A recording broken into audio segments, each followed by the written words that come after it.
Alright, let's see how it goes. So, are you able to go onto my YouTube channel and see if I'm streaming? Yeah, I will just do it. Yeah, make sure I'm not streaming something incriminating, you know? Yeah, the long list of Yeah. insurance, the suspicious list of insurance payouts. No. That wouldn't happen. I guess, bro. I wouldn't keep the evidence locally, you know? Oh, offshore account. I see. Alright, is it on? I wasn't aware. Yeah, they had looks fine. citizenship. Okay, alright, so Lucas, can you deafen yourself? And then me and Alyssa will talk a bit, and then you can make sure that the audio is correct. Okay. Okay, so deafen yourself. You muted yourself. I'll just deafen you. Easy. Okay. Oh. Alright. Okay. So, Alright. Alyssa, you have anything you want to say while Lucas is hearing us? Oh, we're live? I think we're live. But anyways, just say some stuff. How are those 50 donuts you bought? I did not buy 50 donuts. I bought 12. And then, Okay. so I have siblings, right? So I put the donuts down on the dinner table, and I took one. And then the next day I came down and they were all gone. Alright. How benevolent of you. Alright. So, Lucas, you have been undeafened. Could you hear us properly? Yeah. Yeah, we're coming through clearly. Okay. Yes. Then I guess you can just post the link wherever you want. Okay, we'll just do it. Yeah, post the link and then I guess we can get started. Okie dokie.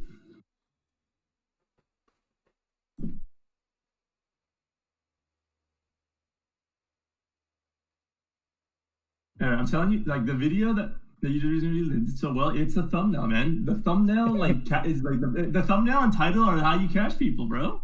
Yeah, thanks. You know, it's like an elevator. It's like an elevator pitch. Don't remind me of elevator pitches right now. I feel sick. No. I think this is a very relevant comparison. You know. All right. So Lucas, are you done posting? Where is the thread? A sec.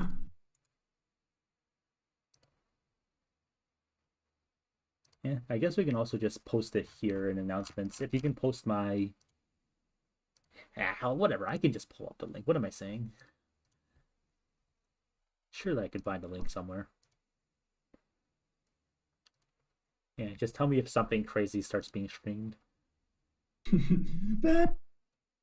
Okay, yeah, it's here. Wait, that's the GitHub story. Where is?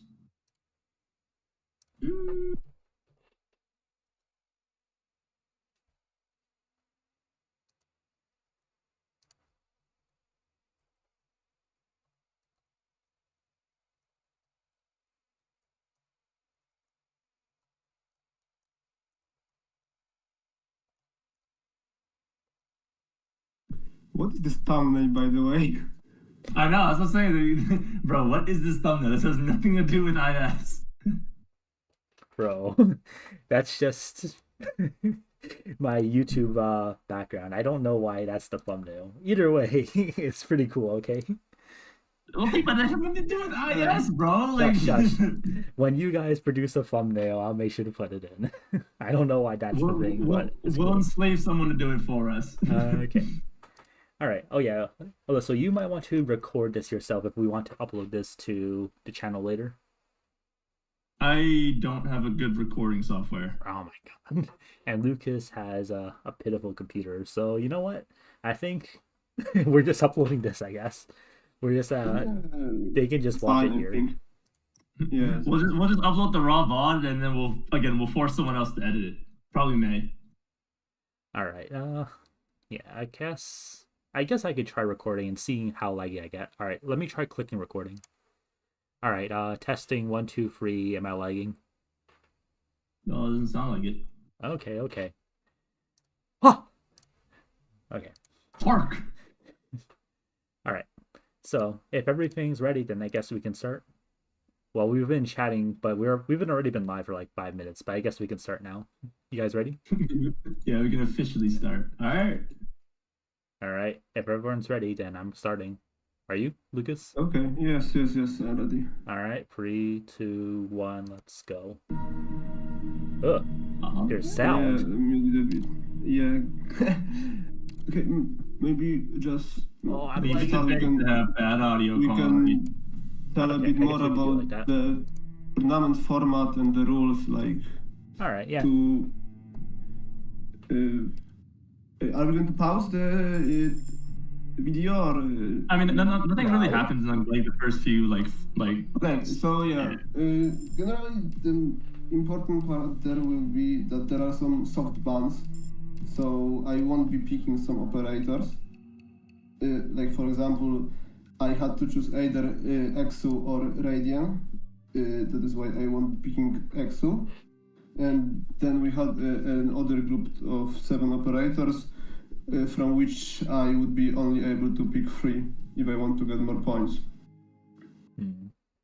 Maybe maybe link the. We should just put like a copy of the doc rule set into the description as well. Yeah, that's probably a good idea. Usually, yeah. Normally we would have graphics, but I can't. I'm not graphic design. I'm not a graphic design major. Graphic design is not my passion either. That's why I enlist other people to do it for me. But before that, before we start talking about the tournament itself, I think we need to talk about ourselves. So yeah, welcome everyone to this commentary session. I am Bait, and we're here with Lucas, who is a master of IS6, and Alyssal, who is the diversity hire, the comedy. Diversity hire. Okay. And here we have our 5th seed, best Ian 5th seed tourney, Bait Tome user. Okay, I might be the 5th seed, but you're not even on the seeding at all. Exactly. I'm on the casting bench usually. All right. So now that if you guys want to introduce yourselves, that's good too. I mean, like you said, I'm Alyssal, not a diversity hire. I'm just the personality hire. There's a difference. big difference. Yeah, nice use of euphemisms. Yeah, so I am Lukas. I like IS quite a bit, and recently I am playing a lot of IS6. And since DLC 1 is quite questionable, I am just running maxing and trying to go as high as possible without abusing loops, because with them you just can farm infinity stuff and it isn't particularly interesting. Yeah, those who are interested though, are more than welcome to join the ISC Discord. We do have a translated guide on how to do ling loops if you want to play in creative mode for a bit. If you want to play in creative mode for a bit, it's okay. It's okay. We won't judge you too much. Yeah, only Alyssal would judge you. This is a judgment-free zone aside from Alyssal, no? Don't look at Bates messages. No. Yeah, actually, don't look at them. don't look at Bates messages when someone brings up Sakiko. No, we don't judge people, right? Okay. We don't judge people. We really don't. Yeah, here I am, like you can see here I'm going for EM. EM has the most value on floor 1. Generally, EMs are very valuable because they give coins, and coins are very important to farm a lot of resources and power too. So curious, why did you choose Susuro instead of Mira? I know, like at least post DLC, people choose Mira quite a bit for the counter against ending 3 burn if they're doing ending 3. Okay, so generally there is an D18 playlist for floor 1 EMs, and it uses E1 Radian, Windscoot, and Susura. I am starting with Pure Stream. I prefer her, and personally I didn't run into trouble with her yet. Supposedly there are some healing checks that she doesn't pass. That is why Susura is taken over Pure Stream. And here I added Susura just for more healing in Pathfinder fights, because it's a relevant thing early. Is there an argument to take Lancet then, since Lancet doesn't use deployment limit at all? This early probably not necessary. He comes in handy on floor 4 plus, especially when you need to heal 2 bodies, and there you still have only 4 deployment slots. All right, that makes sense. Also, I'm looking at the stage, right, and it seems like you took Radiant S1 on this one. Can you explain why? Yeah, generally S2 would clear it very fast, but I wouldn't be able to take a statugist, and this adds 4 ingots, so we do maybe we can to gain as much power as possible. Wait, are you telling me that we have to watch you get the strategist with DR with Windscoot after you're stalling everything? Of course. Yeah, okay. Yeah, this guy. So to be clear, when we were deciding which streamer we were going to do, we were like, "Oh, what streamer are we going to do? I'm not sure." Someone decide, and Lucas was like, "Oh, we should stream mine. It'll be a lot of fun." And this is what he's going to bring out for us. He assured us that there would be no funny business, and this seems to be some funny business here. Yeah, there's some shadiness going on. It also could have been Wag the Moose. This one is much longer.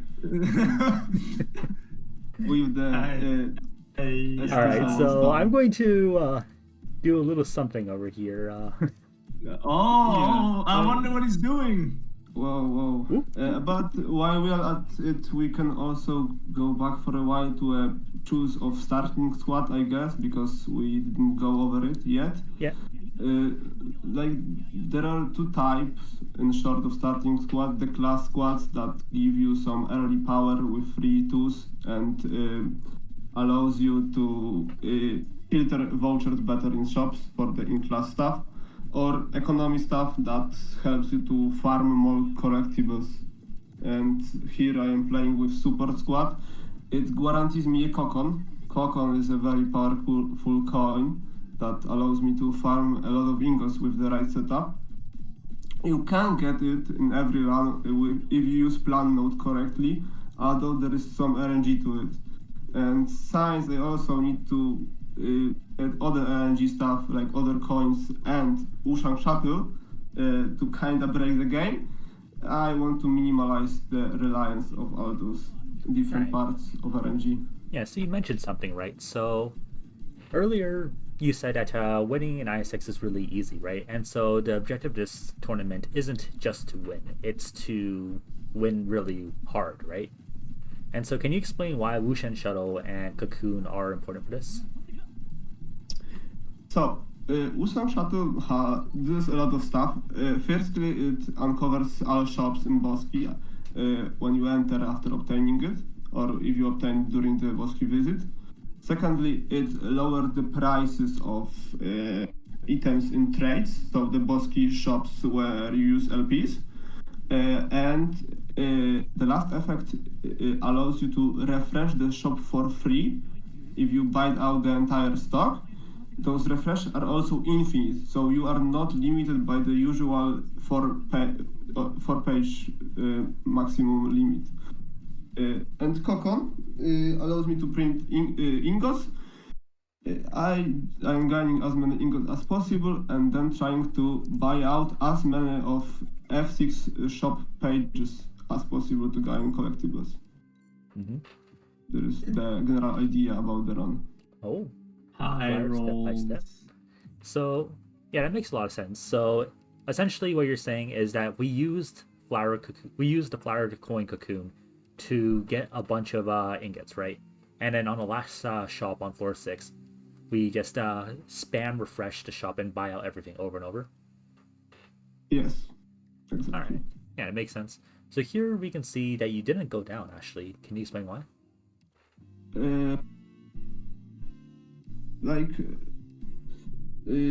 Go down for encounter or extra combat? I think there was an extra combat, right? Extra combat. It was a normal combat. Normal combats aren't that variable. I want to save my coupons for F2 also. Something like Scout into Boski can be really helpful if you can't promote your second carry. You want to get 2 carries. Radin is first one, and second, it depends on your vouchers. And promoting both of them is kind of important because with only one E2 unit you will struggle in a lot of turmoils, and clearing turmoils early helps a lot with snowballing. All right. Also, I noticed another thing that you don't seem to do at all, which is conserving vouchers, right? Yes. Yeah. So can you explain that? Because to me, at least, it seems like conserving vouchers is really good, right? You save a ton of hope. Like if you save 4 vouchers, that you're saving 8 hope, right? Yes. You save hope, but the hope environment of IS6 isn't that bad. You, even without conserving, you still can recruit enough 6 stars to carry your runs. Around 5 usually is enough. You don't need more. And drafting more isn't really necessary. And Pathfinder combats can give you a lot of good stuff. Mainly coins again, because coins are important and you want to fish for them. And Pathfinder finds, EMs, and face-off are main sources of it. Okay. Also, you decided to... Wow, that's a really good tomball, right? Yeah, this one, all the better ones. Yeah, entering F1 boss kit there is something that you shouldn't do usually. I did it because I wanted to use it as a free coin toss for Kokon. I have 30 ingots, still I can gain something. Normally you should save this candle for F2. Here I just felt like doing it just because Kokon. Only with Township Bureau Squad, you should consider entering. You should enter just F1 Boski because of extra candles. Like here, you can see that I am kind of struggling with finding a pub. I need to take some weaker condition in Daubs, so it wasn't completely optimal. Yeah. Okay. So you mentioned that only Chinchi goes into the floor 1 Bosky, right? So why is that?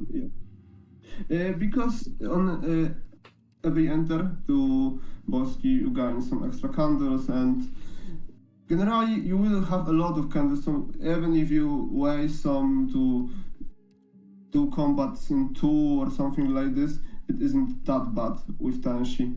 You just can afford this. Or you can just find stuff like Plan, Early Tavern, and start to use it earlier. Okay. So like you mentioned earlier, you are doing the Pathfinder combat now, right? So you're going to Candle Guest Lazy? Yes. Generally, Pathfinder combats can be tricky sometimes. If you don't have units who can cheese them in some way, so for example Lazy who has takeoff and just ignores some of the enemies, Radiant who has as one shield and her summons to help her, Hoshi Alter, even Mizuki who doesn't have block count, what also can help him quite a bit. You can struggle, so you should consider what you are drafting and what you are going to do in those fights. Oh, I just saw something kind of weird. Why did you pause when you entered this started the combat? Okay, this is another very important thing. The paths behave a bit weirdly, and even during this animation of this sand falling or something like this, they start gaining SP. So, if you pause the game, you stop this process and delay them a bit. In this one here, it wasn't that important because you are still going to take all the lightnings because this was the variant that increased the number of strike by based on the amount of ingots. But in other variants that periodically strike your operator every 5 seconds, you can delay the lightning enough to avoid the last one. It is especially impactful in the variant where the arts damage increases, because then you can just ignore the 3000 arts damage strike. Alright, makes sense. So you got Ball, Steel, and Soil here. That's really good, right? You can go through all of these, you can go for the non-combats and get a bunch of Ingots. Yes, and hope. Also, going back to entering F1 for one moment, I also had E2 Raiden at that point. With her, Yeah, I'm sorry to say, chat, that Bait's not much of a reader, so don't worry. I'll take care of y'all while you're here after this finishes. Okay, yeah. So E2 Radiance was candidate on floor 1, and she would be able to already kill some turmoils. For example, the difficult beginnings. Is Clabre on F1, and other probably you can do also something else with just Radiant on F1. That is why this was another argument to do this unusual thing. Wait, people are actually chatting. What the heck? Yeah, man. Hello? Read your chat, bro. Okay, my bad, guys. Are we serious? All right. Yeah. Hello, chat. Hello. Okay, this guy. See, I would never do this to y'all. No. You have to understand that I am, I have the heavy duty of having to record and stream at the same time. It's very difficult. Oh, boo-hoo, bro.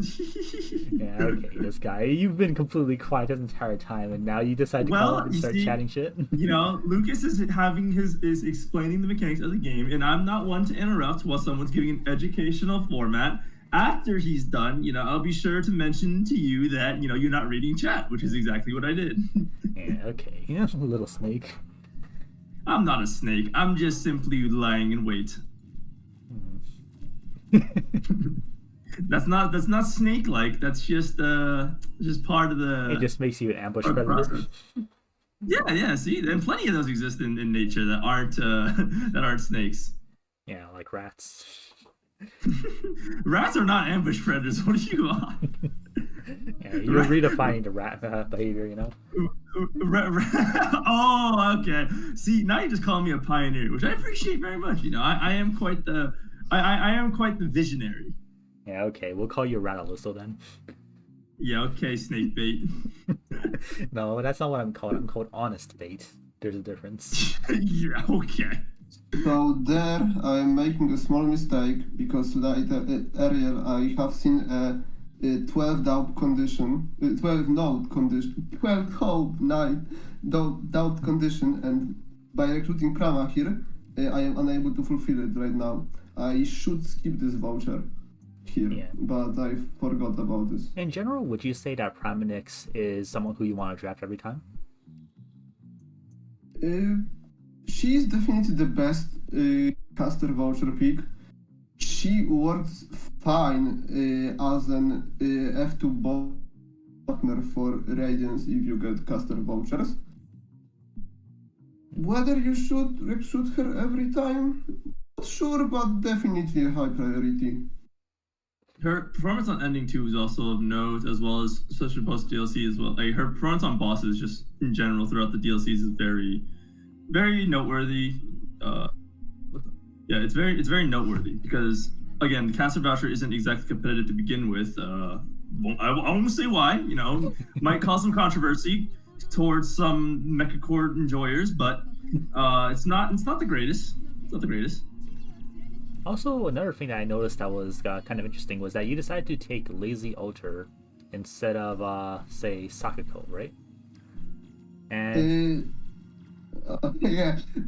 Sakiko performs well if you had a lot of collectibles, but she isn't a pick for religless stuff and generally in early parts of the run when you need to solve something harder. This guy just wanted to slander Sakiko. No. I'm a Sakiko fan. I'm just asking because, I draft Sakiko at the start every single time. See, now why are you ruining your own? Now why are we just ruining his own image? All right, that's enough lying. Okay. Get a hold of this guy, Lukas. Isn't that bad? I messed up a bit here because I was trying to get the dog and I didn't get him still. Surely it was the pod diff, 1 second more of fright and would help there. Yeah, it's the pod diff. I concur. Those It's always bastards at about this. HE.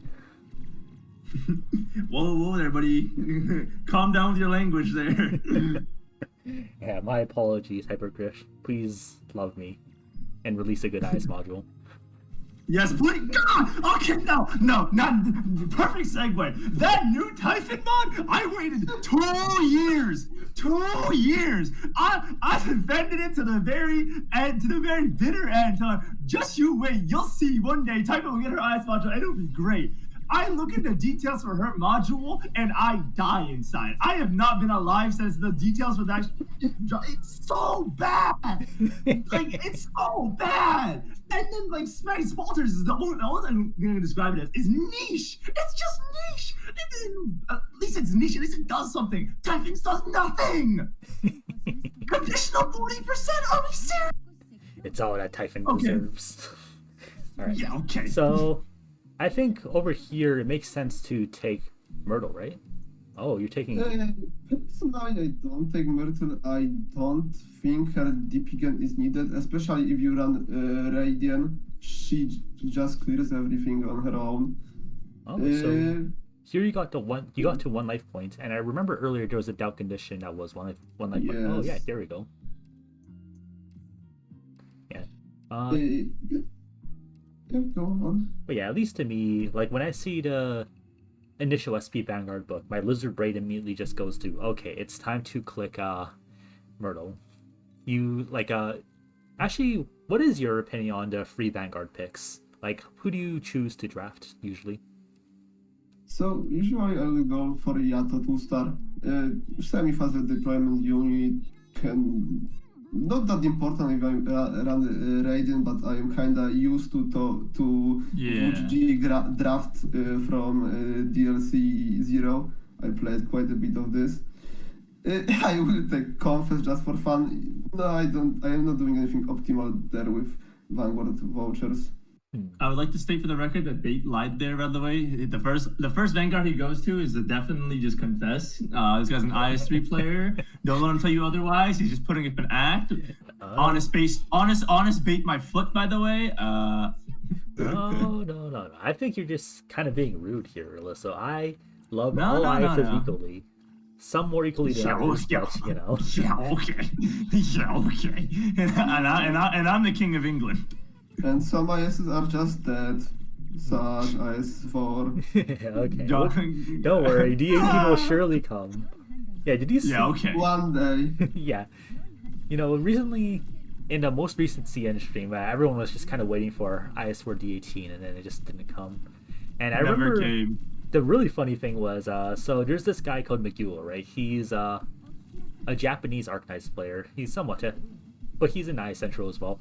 And what happened was that he was also waiting for it. And so, if you were on Twitter, formerly known as Twitter, after the events of the stream, you just saw the scrawlings of a madman. It was just like, where is D18? Where is D18?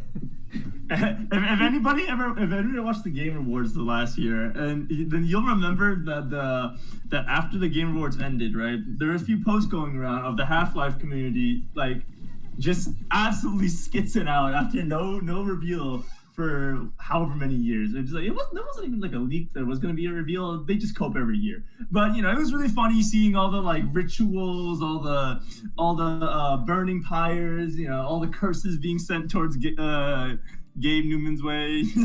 And that's kind of how every IS4 player felt, including myself, after A, the Typhon module was dog shit, and B, no D18 reveal. At the very least, though, the IS7 trailer looked absolutely amazing. It was like an analog horror like thematic, because it's in like a dark forest. It was really cool in my opinion. I really liked it. Okay, so Wasn't IS6 also teased as something horror-like? yeah, every in the single IS is beginning? teased as horror-like. I think at this point It was teased as horror-like, but I think the camera the camera style of it was way cooler than the previous ones. Also interesting. Why didn't you take Wizardo?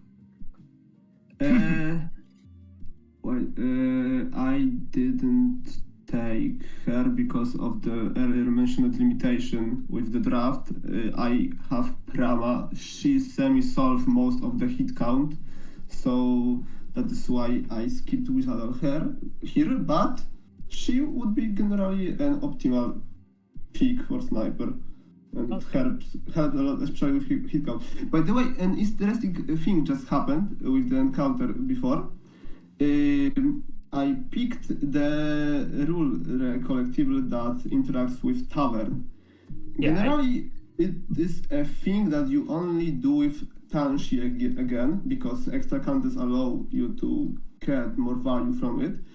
I picked it because my progression with boss queue was great. I found the decision note already, so I thought that I can just get some additional resources from the ruler yeah. here.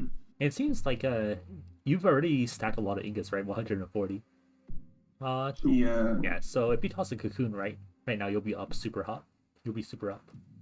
Also, I noticed that the chat is asking you to say hello. Can you please do your job as the hoster of this stream to interact, to just at least give your chat a warm welcome? You know, it's the least you could do. hello chat. Okay. All right. You sound like a politician right now when he has to go out and give like a speech. So I'm very enthused. Not. All right, let me give it my best go then. So maybe one thing about this stage in particular, because I often see people struggle there. Generally, this stage is very simple. Raiden can solo it.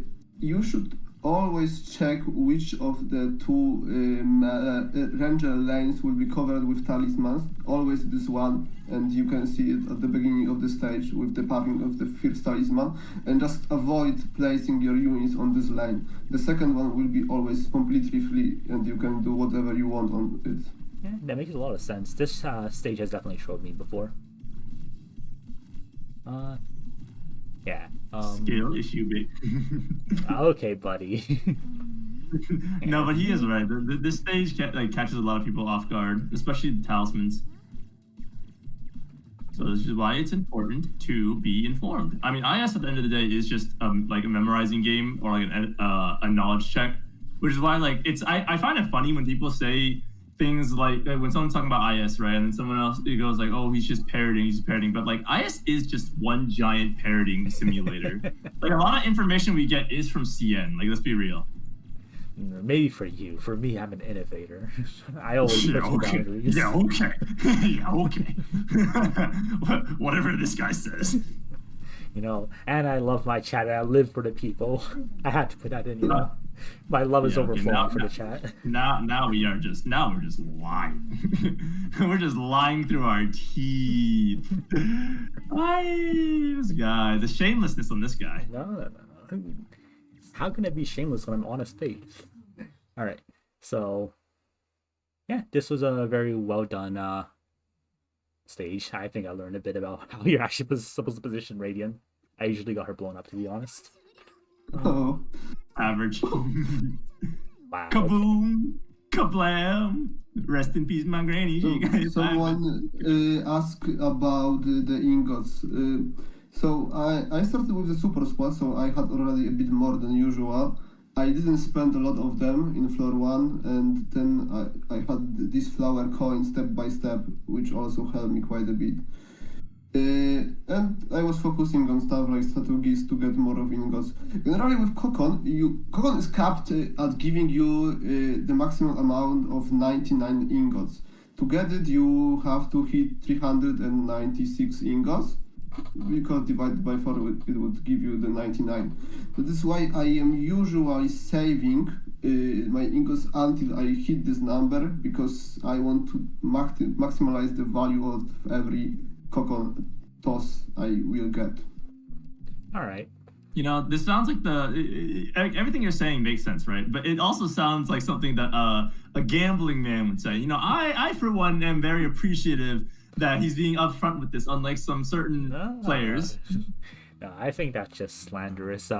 You know, he is maximizing his odds of success. That's not a gambling mind. That's a winner's mindset. Right, which is why you don't have it, right? No. I also maximize my odds of success. It just so happens that the odds of success don't favor me anyways. There's a difference. It's always just a pot gap, a luck gap. Yeah. You get it now. You know, it's like those dastards over in the other servers are casting emulator crash on me or something. You know, it's just it should be illegal, honestly. So, as the other question in chat as to where these ingots are coming from, he has the Tonga toss right now that basically gives you, I think it's hope and ingots every time you travel across a non-combat node, which is why for a balance coin it's very strong. Okay, so and here I was extremely lucky. I got Magamus very early. Again, a very powerful coin. Again, okay. Yeah. This will have low value for now. I went for the high rolling option. Like this Swift Flower is very strong, but quite backloaded, especially with using Pathfinder combat instead of conserving vouchers. You won't stack the candle gets that fast. Okay, so someone asked, what is Cocoon? So Cocoon is the tomball that support squad starts with, and what it says is that when it's thrown, for every 4 ingots you have, it will give you 1 ingot. And this is obviously overpowered, because it means that every time you toss it, you just get so many more ingots, right? And the more ingots you have, the more it leads into it more. Also, something exponential scaling. Something I noticed earlier, but I hadn't mentioned yet, was that you took the tomball to do like -1 life point for +1 shield, right? Yes. Yeah, personally, I think that tomball sucks, right? Because I want to save my life points. I don't really want to. Yes, but I took it only to trade it later in plan because it is in the pool of Magamus. Okay, that makes sense. So yeah, even if tomball sucks, you will take it anyways if you can trade it in the plan to get better tomballs potentially, right? Yes. TLDR is that there are 3 main pools of coin, 12 ingots, 8 ingots, 4 ingots, 1. When you trade in plan, you will usually only trade in the given pool. You won't go up or down with this coin. That is why, for example, using the trash risk coins from the beginning of the run in plan doesn't make sense because you will only get some weak coins from that. You should try to trade something in theory better, like more expensive. There is, for example, a calculator on our website that shows. Oh, hi. It seems a ghost has joined the call. Yeah. Okay, now. All right. Yeah, keep going, Lucas. Yeah. There are also some downgrade coins in the pool. For this, generally, it will be easier to refer to some graphic to try to remember them all. The important thing about downgrades is that if you have them in your coffer or if they are locked in the Bosky trade nodes, you can't get them in plans. That is why you also should pick them to avoid downgrades later when you trade other coins. Yeah, it sounds very complicated, but luckily we do have graphics, like Lucas said, on both the server as well as the website that will help explain these things. And I for one love graphics because it makes things a lot simpler to understand, and it should, like I said, they should be available on our website. If not on the website ISC, which will be in the description by the way below. It should be available in the server, which I encourage you to join. They're in our IS6 pins. We have resources for all ISs. And just come join discussions about anything. We look forward to new players all the time, despite what Bait might, Bait might be a little scary. No. That's what Alyssal would say. Bait might be a little scary, but I promise you he's normal. Okay, you didn't have to pause like that. All right. Don't be ashamed if you don't understand the plan thing, because it is one of the harder things to learn in IS6. It is very important because understanding it helps you a lot in runs and helps you to gain the good coins. Definitely something worth learning or just having a graphic somewhere to look at. All right. Right, because it's like coins are your alternative win con a lot of the time, or not a supplementary win con in IS6. For those that played IS4 and remember the folds, like the runes, Basically, think of those, but as permanent. Which, if anybody has ever used those, knows that they're insanely broken. Yeah. Oh, so you've drafted Hoshiguma Halter now. Yeah, what do you think of Hoshiguma, actually, Lucas? So, again, a very powerful unit, especially early, when you are really glazed enough to Boski, she is very powerful.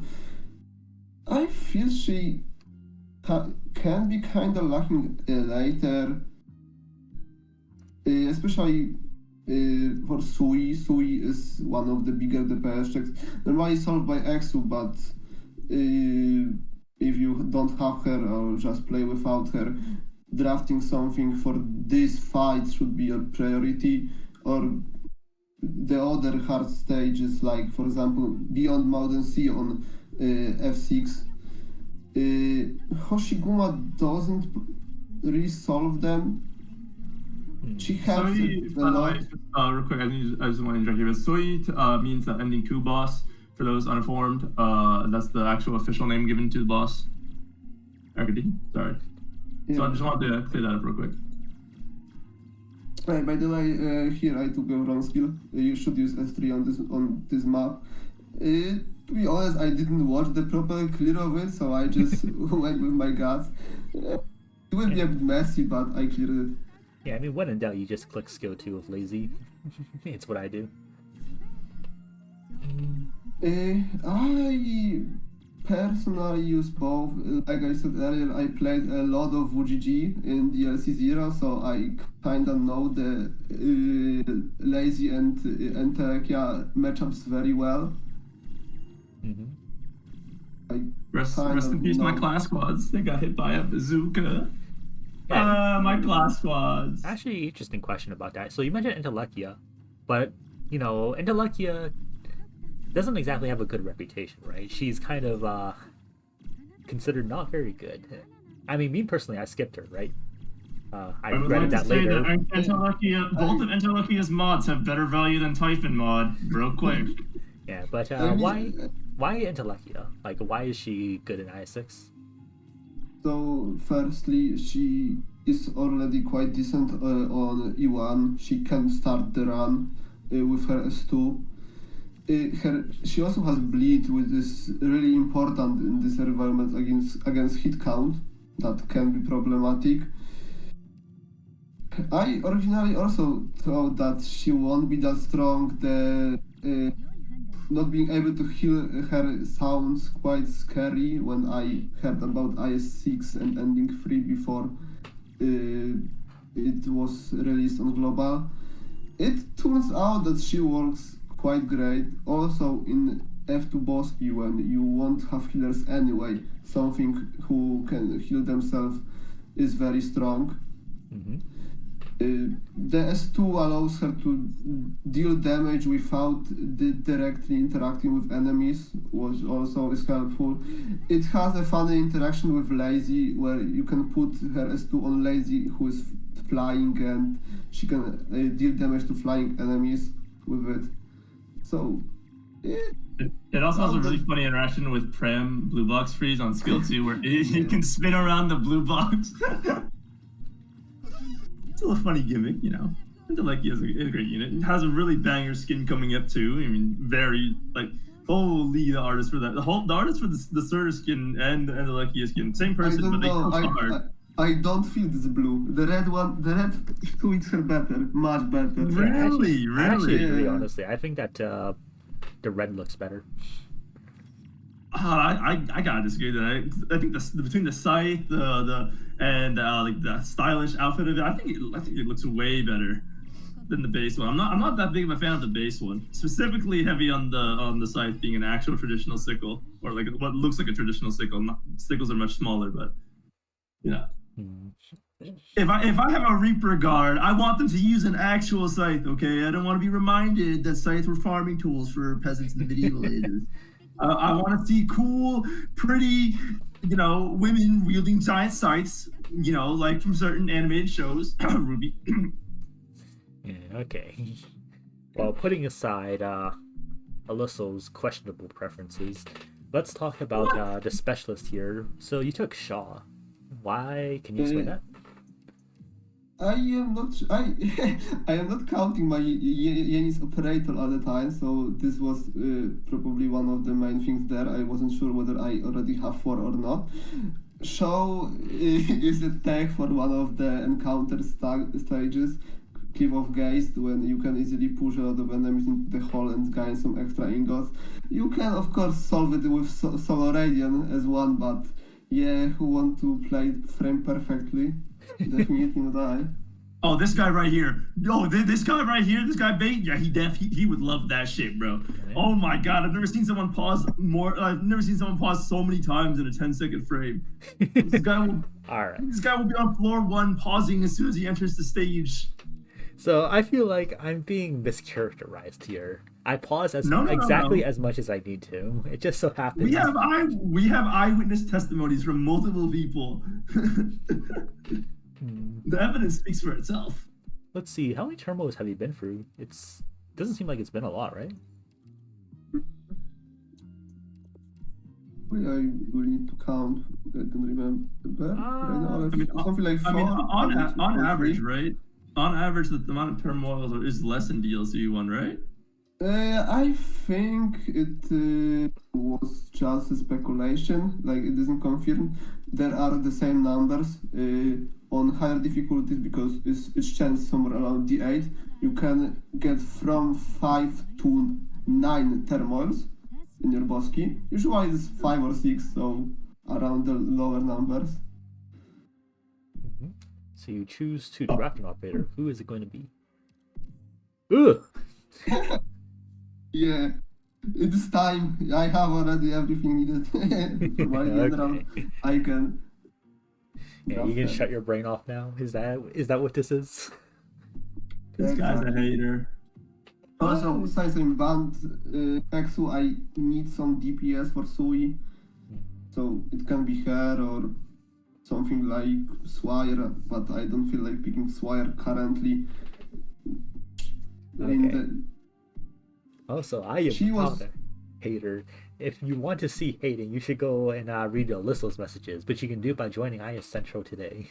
What messages do I have that are hating? None. Every that's single right. one. Yeah, your mouth pours out things I could not even comprehend, insults, and ways of stringing together words that I could not have conceived of in my worst nightmares. Proof? That's right. No proof. Yeah, that's right. That's what a criminal says. The day we live in a society where you are guilty until proven innocent is the day that I will murder you. What? Okay, yeah, this is the guy who wants to. Who said that? Who wants to be trusted? You know, this is the guy. I just want that to be made clear. All right, so it was speculative, right? What's not speculative is your belief that you would like a society so barbaric as to say that you are guilty until proven innocent. No, I would never say that. I would say that Alyssal's guilty until proven innocent. There's a difference. Okay, man. All right, so here's So you seem to be kind of caught up in this decision, but I'm actually a little confused. Why not? Why is sending Matterhorn not the default choice here?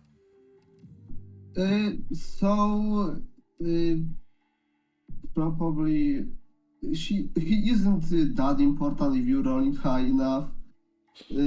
Like, he would be the full solution if your goal is just winning this. I am going to Highrollers, so. That is symptomatic of this month's tourney. Did it have anything to do as well with the bonus challenge that we had, where if you block the beast, one of the ending 4 beasts with Yeah, this one too. So I am definitely going to draft a different blocker or solution for him there later in the run. Okay. Yeah, so Chessbot just asked a question. Unlike IS5 ending board, Hope Curve doesn't seem to be impacted in IS6. Are ending difficulties balanced around a full squad and infinite relics? So yes, I would say honestly no, but what? Yeah. So here's the thing, right? Endings 3 and 4 intentionally try to limit the number of operators you bring into the squad. but they also kind of do it in a short-sighted way, which made it way too easy for us to bring a full squad in anyways. Come ending 5, that will change though. Yeah, Lucas, you can. I think the more. Sorry. Yeah, I just want to add that ending 3 was a bit challenging pre-DLC 1. Getting Candleguest was a bit harder, especially with Radiant back then. So you needed to be quite picky about the operators. Okay. I see that you took Ball of Body Honed.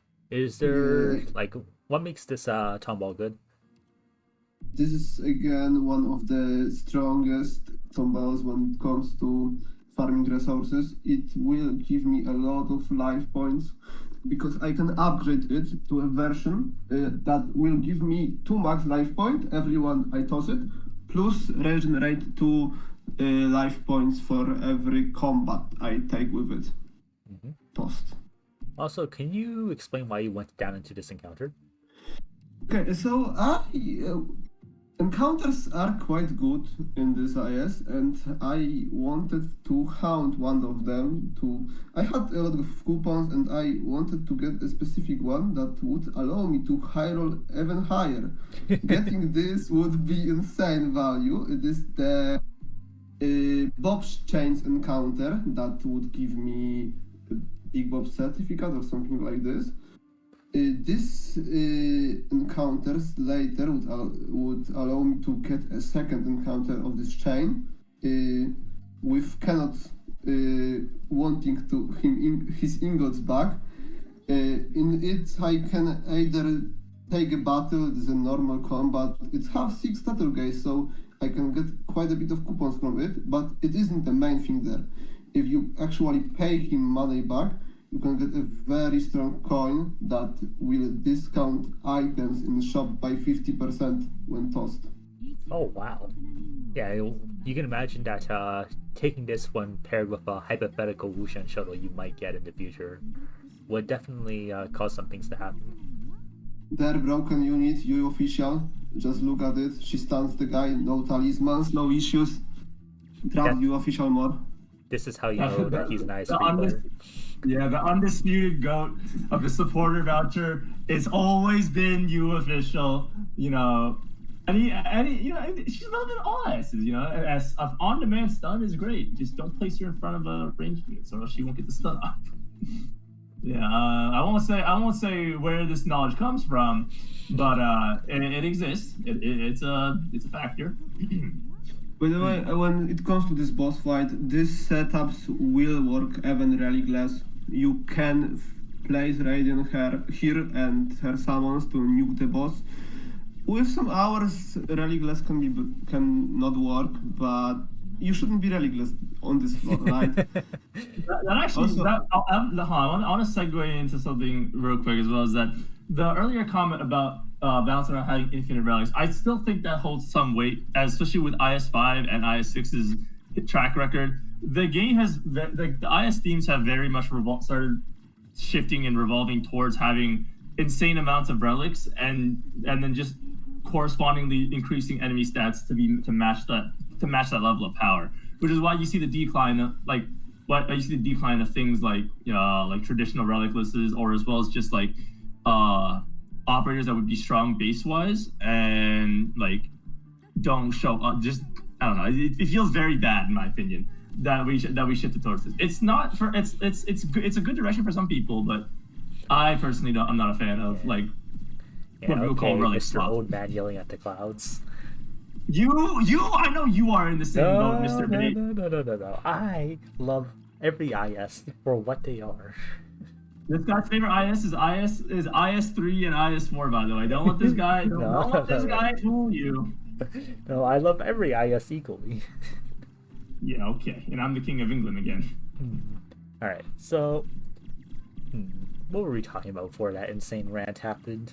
Yeah. Shoot, you throw me off. About this boss fight. One more thing maybe. Why Raiden put her so aggressively next to the boss? We place her there to avoid her being teleported later by the boss skill, because if he teleports her, all the summons will despawn, and he most likely will do this when he casts his skill. Okay, someone. Oh wow! So someone in the chat once again said, asked the question. It is, what is the foot? So the foot is the thing that happens when you take the ending 2 relic. It will spawn in every single combat, and then it will slam down on the stage where there's the most allied operators, and then you have to damage it down to half HP before all the combats before the end of floor 5 to get ending 2. It won't show up only in Face Off and in Pathfinder combats. In every other combat with one exception, and we will see this in a while, it does show. So here, which you took Bows of Agreement, not drums. Yeah. Yeah, so yeah, can you explain this to me? Because I like it more. you like it more. Yeah, the buff is also stronger. Like Bells caps on just 150% of attack. There I can get 160, and the minus DP I can easily play without the Vanguard at this point. And redeployment time also is helpful. Hold up. I just saw you tap upwards and then it showed that you had phone icons. Are you playing this on your phone? Yes, like you can see, you can play advanced IS even on phone. You don't need a PC. That's inspirational. That's really inspirational. Especially when we will get pause deployment in game, it should be even easier. Yeah, we'll surely get pause deployment in game. Mm-hmm. Trust, we will. Mm-hmm. Yeah, Smile. So Zephs, the basic idea is, well, we have the cocoon, right? We have cocoon and we need Wushan Shuttle. Those are the two big things. And what we want, what is that? All right, so what we want is a way to get as many ingots as humanly possible, right? Because roughly every 125 ingots is one full page of shop, right? And like 100, I think. And after some point, when you start hitting kettles, this like 20 something for page. So the collectibles can't just skyrockets if you hit this point. Okay, yeah. So what happens is that basically your ingots directly convert into the number of relics you can get, right? And so the objective is to just get as much ingots as physically possible while having Wushan Shuttle. And the way we do this with Cocoon, right, is just to get the Cocoon and get as many coupons as humanly possible, and then just keep on spam clicking the refresh button and rolling the Cocoon, right? Yes. And so for that, coupons are important. That is why coins help there a lot, because coins like Magamus or the scout coins, they help a lot with coupons.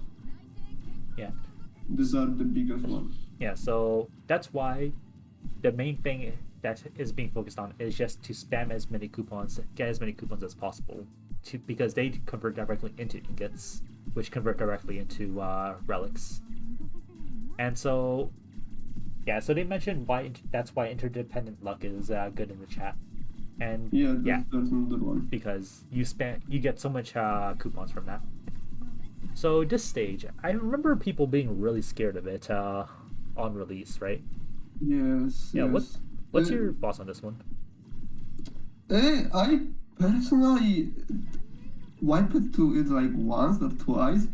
If you draft good units that matches the mechanics, so the hit count well, there isn't much issue with it.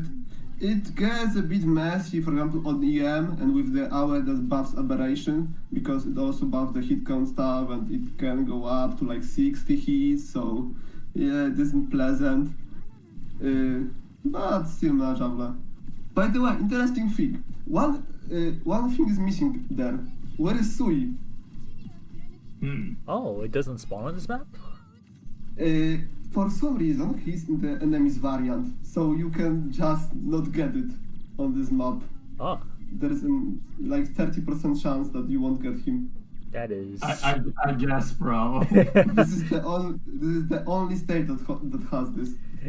This makes me feel like they manually like made sure to put it in for every single stage, and he just forgot for this one. Like, so this makes me think of in IS4, right?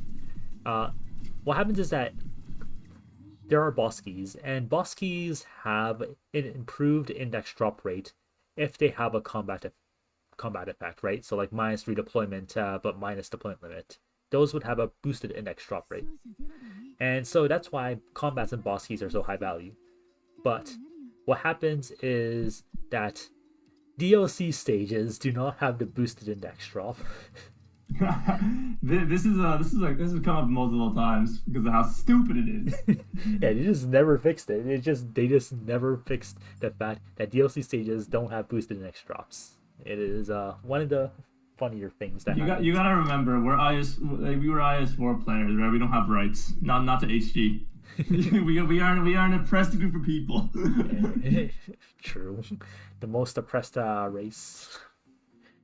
All right. So over here, you picked up the coin law and ritual, right? Yes. And actually, personally, at least I'm a little scared of that coin, mainly because in a Pathfinder combat, suppose you normally start off with 4 deployment limit, right? And then that coin brings it down to 2.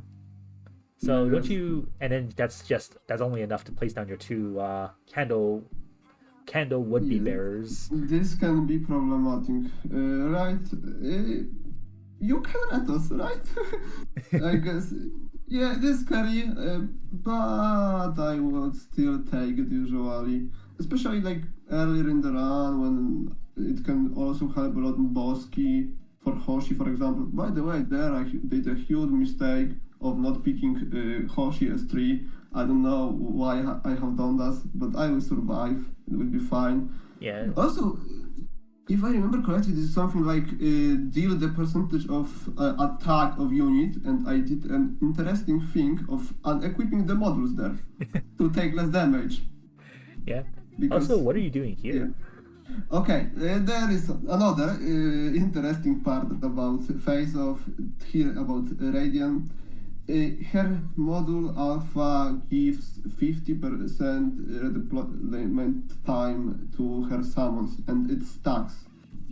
So if you spam her like 6 times, you will bring her the deployment time of her summons to like 0. It is very helpful to set up fast and kill enemies. Generally, you shouldn't set up before seeing enemies because some variants can screw your random setup. So just wait to see what you will get and set up only then. That is why the 0 deployment time on the summons is very helpful. Some people get all the love from HG, bro. Like, what is that? Also, are you intentionally waiting for Praminix to spread her ice completely? Not really. I guess I was checking who will take less damage, whether it will be Saki or Mei, I think. Okay. Did you really want him to wait for all the ice to spread date? I mean, come on, man. That we would be here for like another like. For example, you can wait out the ending Chibli for units that are not on the tiles. When they are on the tile, for some reason they won't get any effects. So the bleed will only trigger once you start the combat, what is very ass. She had revived there, I think, but yeah, it was close.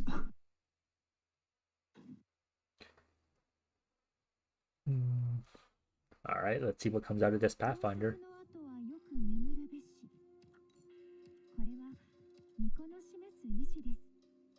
Oh, specialist voucher. All right, what's coming out of this specialist, Lucas?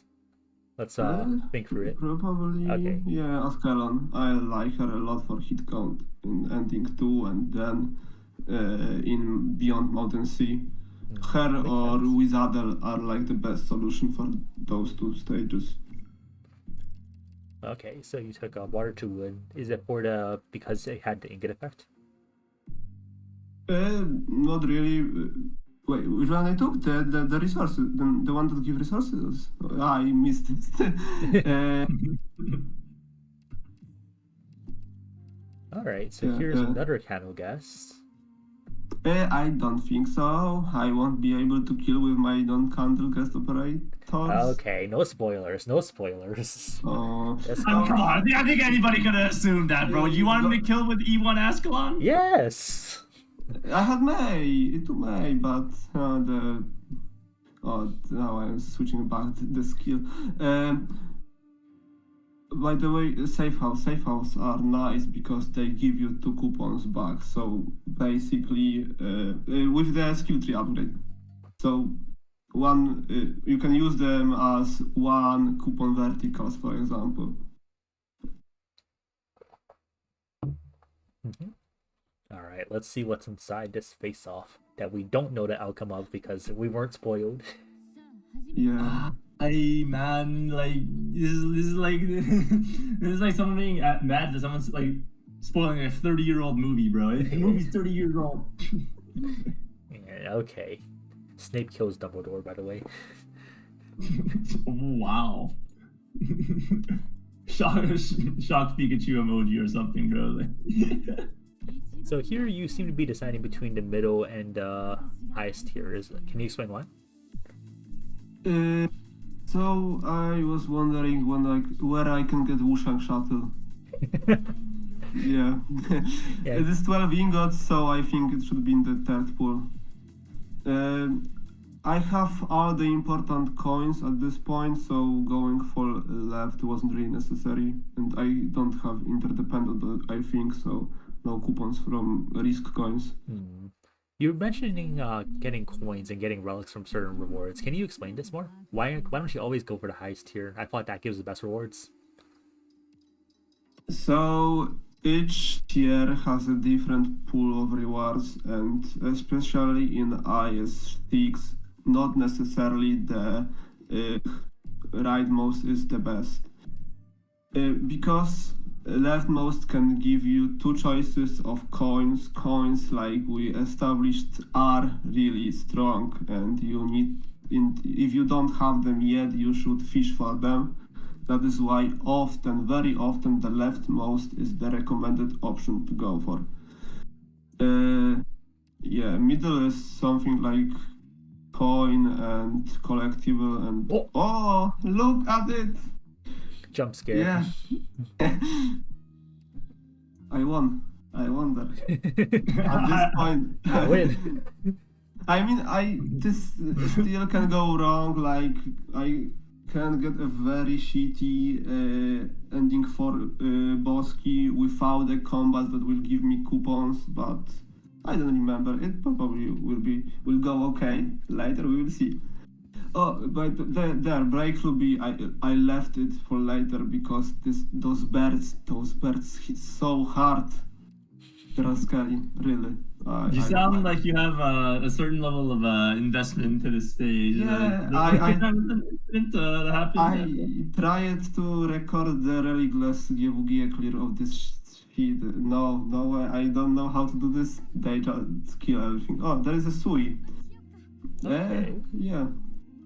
I would need to think a bit to bait it, but yeah. Alright. Koshiguma OP, she won't die from the birds. Hold up, level 60 Oshi. She's also mod level 2, so yeah, broke. Ah! I am broke. Anti-mod 3 propaganda!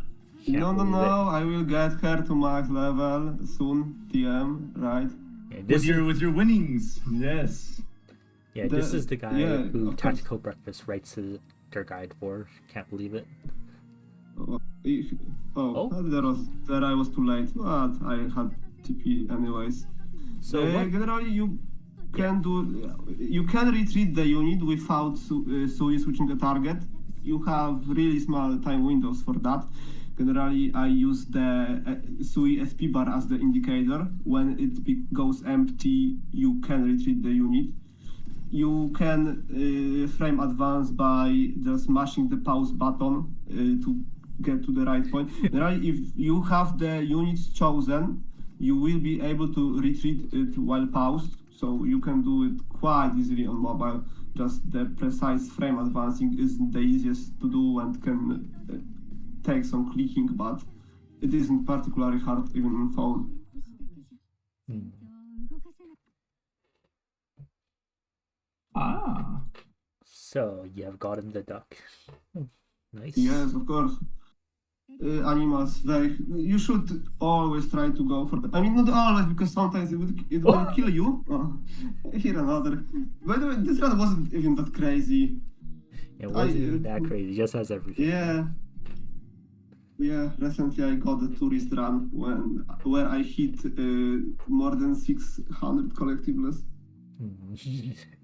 That's if I speak. If I speak. Broken game, what can I say? Here, the coin I mentioned.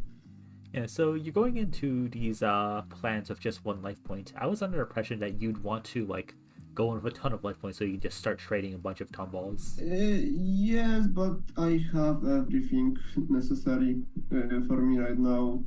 So, and Tavern can troll you sometimes with not giving you LPs, so I just didn't need that there. Alright, makes But sense. yes, having more LP would be useful. I sometimes can spend like 20 or 30 LP to just get Magamus, so you can sometimes need a lot of them. Alright, you're now on floor 5. Let's see. So you're choosing to go into the boss key again, right? Yes, but right now I will save candles for ending for boss key. Generally, it is advised to do so. You can get trolled by Tavern, and generally it would save you a lot of resources.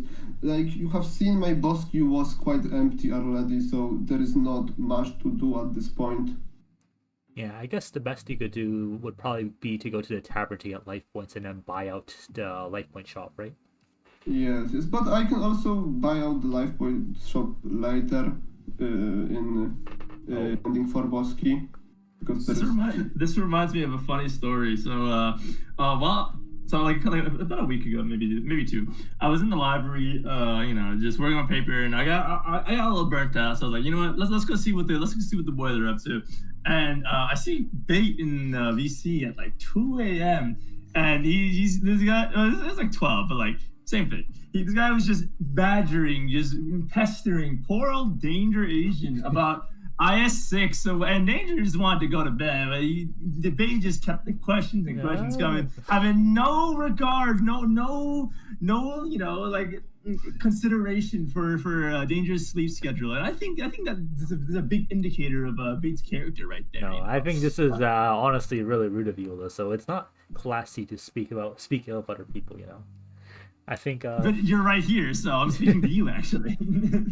Okay, it lacks a class, and I'm sure Danger was happy to teach me. I'll have to ask him later at gunpoint. So here you spam reroll the tom balls, right? And was that specifically because you wanted to roll Megamus? Yes, exactly. Because here is a humble gift. It has 1 Statugeist. Then I have EM. EM will also have always at least 1 Statugeist, and a lot of them have 2 on this floor. And then I have ending 2 Altar, which also have 2 Statugeist. So I will get quite a bit of coupons from this. Alright, that makes a lot of And sense. Retosing just gave me some resources in those. In this case, I got some max life points from those resources.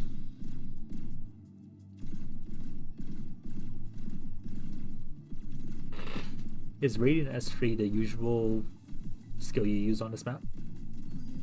Yeah, I usually go for S3, and if I remember correctly, Radiant S3 plus Angelina is actually the relicless clear of this EM. Common So Angelina W. Angelina. Yeah. Sadly, she is dying with all those collectibles in play when it comes to her relevance. It's okay. It's okay. IS7 will change things. Me personally, I value every IS equally, but at least I know Alyssal, he wants a low relic environment. And so maybe if he gets his wish, Angelina will come. Pull up the logs. Pull up the transcripts. No. Exhibit A, B, all the way to M. You don't need to look at the logs. You just need to look at what we're saying right now. Because what matters more than what you say right now, right? You know what? So someone asked You're right about that one. about looping here. In this run, I am not doing a loop. All the resources I am farming are exhaustible, and I am just trying to get as many of them as possible.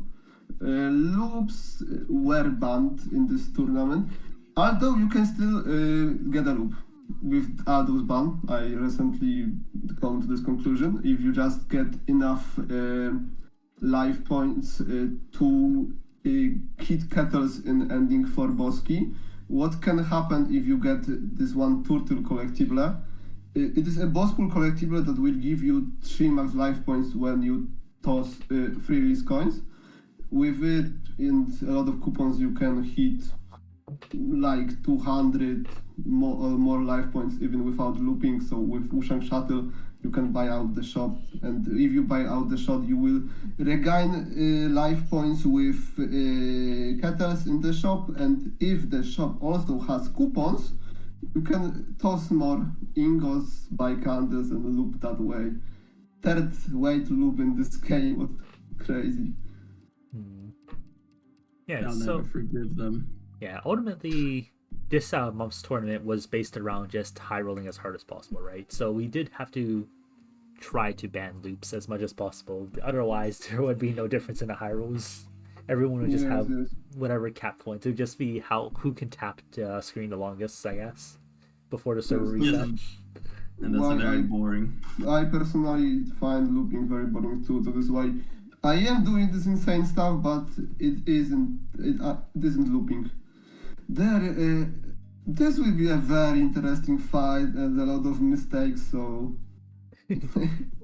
You know, personally, I really love this title. It's Slandering Heaven.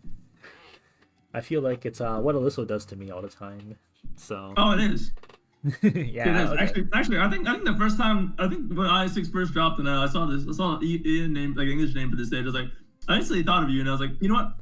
I'm gonna add bait, and I did, and you know, that was a great moment. Yeah, awesome. Yeah, as the funny thing, when I trying to look up Bait's channel on YouTube and I search Bait Arknights, I always find the sugar bait stage from IS6 first, and only then combines sabotage. No, I'm being sabotaged by a stage. HG hates me. All right, I feel like I need to rebrand, to come up with a new channel name that everyone can recognize and love, right? Because I feel like Bait 1728 just doesn't roll off the tongue very well. I think we need to go back to Bait Tome User. I feel like that's The terrible. full name. The full name. Yeah, well, So this is the variant with the increasing arts damage. It will go from 1000 to 3000, going up by 250 each time. With the trick to wait out the animation, I will skip the 3000 damage strike completely. But still, yeah, we will see. yeah, it seems like here that May only has under 2000 HP, right? So she wouldn't live with the Yeah. last hit.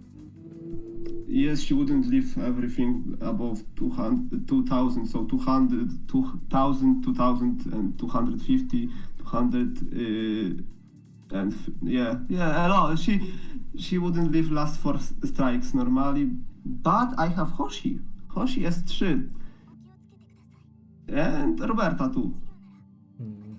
I have them, but yeah. Wait, what did you call her? I mean, didn't she call? Wasn't it Roberta? Roberta, yeah. Oh, okay. What did you think he called her? Don't worry about it. Wow. Okay, I see the I character. need to get my ears cleaned. Yeah, okay, buddy. You know what you are, Bait. Someone who greatly respects the sanctity of other people. Sorry.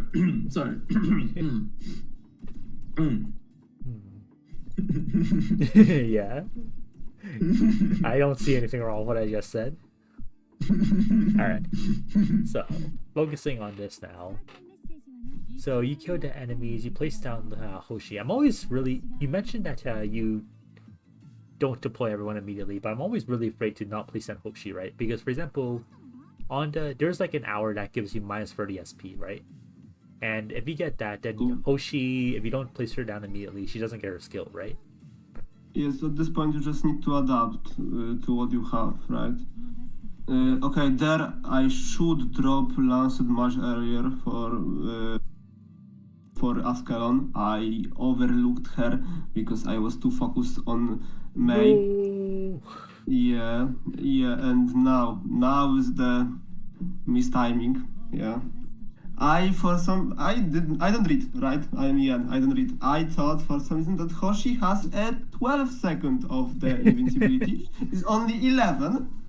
Yeah. And she can tank 3 strikes, but I would need to use her like a second later. I could have used device, but I was too slow. Yeah, complete failure. It could have gone much better, but yeah. Erase that one from the logs. Their pause deploying would help a lot. I would be able to be more precise with stuff. Yeah. This is your cue to download an emulator instead of playing on mobile like this person. Smile. This person, so disrespectful. This fine gentleman. Floor 5 EMs. Floor 5 EMs can be quite problematic, especially if you low roll. It doesn't happen often right now, but those stats are high often. This one, Green Hills speaks now, especially is problematic if you have the Howler that buff aberration, because everything there is an aberration. I of course have this Howler, but I will suffer in just a moment. Oh really? I didn't know that free was an aberration. I think he is. Yeah. He is, yeah. I guess that makes sense, but I always just thought he was like a painting monster. Which is an apparition. Yeah. Yeah, alright, that's the definition.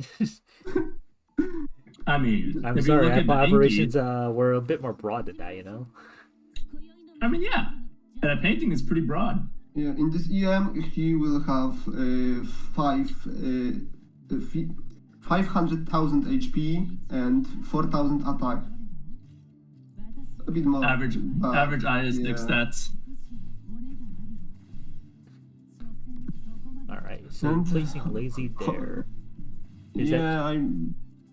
Probably this wasn't optimal execution of this stage. Like, if I would want the previous fight to get my belt stack, this would be much easier, but I was lacking a lot of stats. Like, Hoshi isn't even is barely killing the Sturges in her entire S3, so yeah, the stats are lacking. This is with Sweet's Flower and bells, 2 stacks of bells, right? So it's not like your stats are bad at all. Yeah. But like I said, F5 EMs are crazy a bit, and of course my execution isn't perfect, right? I don't know what I'm exactly doing here. Yeah, the issue is that Premedix. Everything is one-shotting me, and I am not sure where should I set up there. Okay. Honesty, the best policy. Take notes, babe.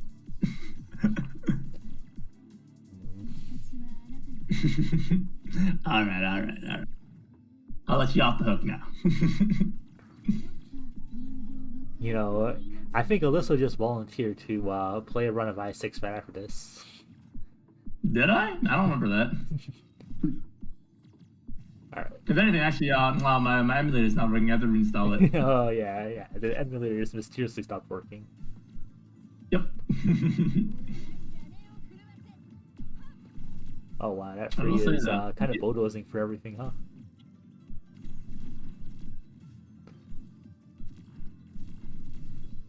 Painting of doom and despair. Yes.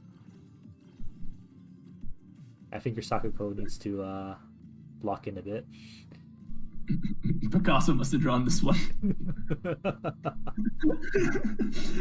I think you made this reference before. You know, like the Junji Ito like comparison where it's like, man with like loving family, great life, you know, all that, draws the most horrific, like terrifying, like manga on demand. Meanwhile, the other guy, you know, happy. No, what Sakako, no. Yeah, she is paper thin, like she is not living. You have so much to live for. Kind of. Sarcasm is dripping. Sarcasm is dripping in his voice. No. Why would I ever cheer for the downfall of an operator? Alright. So, let's see. Yeah, I feel like Hoshi's just kind of... She has too much of her target count occupied by everything. Yeah. Like, she's not dying, but she's also not doing hot. Alright, let's see. Activate her gamer mode. Alright, round 2. Yeah. 3 is disgusting. With his stats buff and one-shotting everything globally. Dude, so I was playing Stronghold product mode, right? And I love this emote. Dude, and so one of the things, so I actually think the game mode is pretty fun. Can't believe it. They finally made a good game mode. But what happened was that I was playing it, and so you know how there's those there's I think a round where they give you these enemies that if you defeat them you get funds. Yeah, bounties. Yeah, bounties. And like there's one that's for bosses, like towards the later rounds, right? And what happened was that these so, and then there's like a bunch, right? There's like W, Big Bob, and they all give like a moderate number of funds. And then there's one for free who gives like 4, right? And I swear, like something in the people's brains just like triggers when they see that, and they will immediately click it, regardless of how good their squad is. Yes. Okay, so I didn't play it much, but my experience is completely different. In my lobbies, people usually avoid those dangerous enemies. They go for something easy. But I played only a few. It must be nice. Yeah, it must be nice. Yeah. What really happens is that I'm just minding my own business. I pick Big Bob or whatever, or Rat King. Like, oh, these are easy kills that I can consistently get funds for, that I don't harass my teammates for. And then I would go through, like, with my squad, and then, like, people pick free or whatever, right? And then the next round starts, and I immediately, like, see the praying hand emoji going up. Like, they just start spamming the praying hand emoji. I love that emoji. It's so funny, bro. And then the stage ends, and it immediately just says, going to unite. And then I see free popping out, and just immediately demolishing everything. Allow me to introduce myself. Oh, actually, that reminds me. I also I had that exact same scenario once, except I was the one who picked Degan, but because I wanted Degan to kill my gravel, so she would farm more resilience stacks. And you know, I left that up to I think I forgot who it was, but I left that up to someone else in the server to deal with. They didn't deal with it. Yeah. Some ally you are. With allies like these, who need enemies. Hey, it's okay. It was, see, this is what we call funneling, right? I'm just handing over the bounty to someone else. You know? The bounty that they couldn't secure? You know, if they can't secure it, that's their own issue. that's not my problem. I see how it is. Alright, now move vows. This is a face-off, right? Right, yes. Alright. I will be able to get some stacks on my bells again. Hooray! Because I am still missing 2 because of the unfortunate circumstances. Yeah, I think I should learn to pivot to just one unit if fight is going bad, but I always try to go for both and then still and then die because of this. Maybe just securing a win with one unit would be a better play sometimes. Agreed. Understandable. You see, he's not a gambler, Alyssal. No, he's still a gambler. He's just saying that maybe he shouldn't be a gambler. There's a big distinction there. But you think what he was really saying there was, you know, a cry for help? He has a problem and he needs intervention. No comment. I will not elaborate any further. Yeah. For people who are unaware, every once in a while, I Central holds poker games, and so what happens is that usually, I Alyssal win is usually what happens. I win. Alyssal has a fun habit of immediately going all in, right? No. That's disingenuous to my character. No, Okay. it's just like me. I do the same when I play with my friends. And A bunch of animals, you guys are. No. It's a calculated play. You wouldn't understand. You just don't understand the inner machinations of an expert gambler. Yeah. So during our semi-annual poker games, me and Alyssa will face each other, and he'll go all in, and I go, my hand's good, I'm matching you, all right, let's go all in. And you will bust immediately, and then he'll buy back in, and then he'll DM someone else going, quick, come over here and feed me some money. Okay. No. Now we're just telling lies, all right? Here's what actually happens. I need money fed to me. Here's what actually happens. I've knocked bait out like at least 7 times at this point. He's got me out like twice, and he won't let it go. Listen, man, just because you play too safe and won't take the gamble and you fall behind doesn't mean No. I win the first round every single time. You just win the literal ones after you start snowballing because you kept on going all in. It's different. That's the whole point of poker is to get this. Listen, when you play poker, right? You don't buy in and then spend all of it in one like that. You keep enough money to buy back in. That's how I know you don't actually play poker. Yeah, okay. This guy is. You never let this guy take you to Las Vegas. You're gonna end up in an ice bath with one of your kidneys missing and probably your liver too. I can't. I can neither confirm nor deny the statement. All right, so here we have ending to altar, right? Yes, ending to altar. One collectible will play a very important role here. It is a volley. The collectible that decreases damage taken by operators from enemies that aren't in the attack range. It is huge in this fight.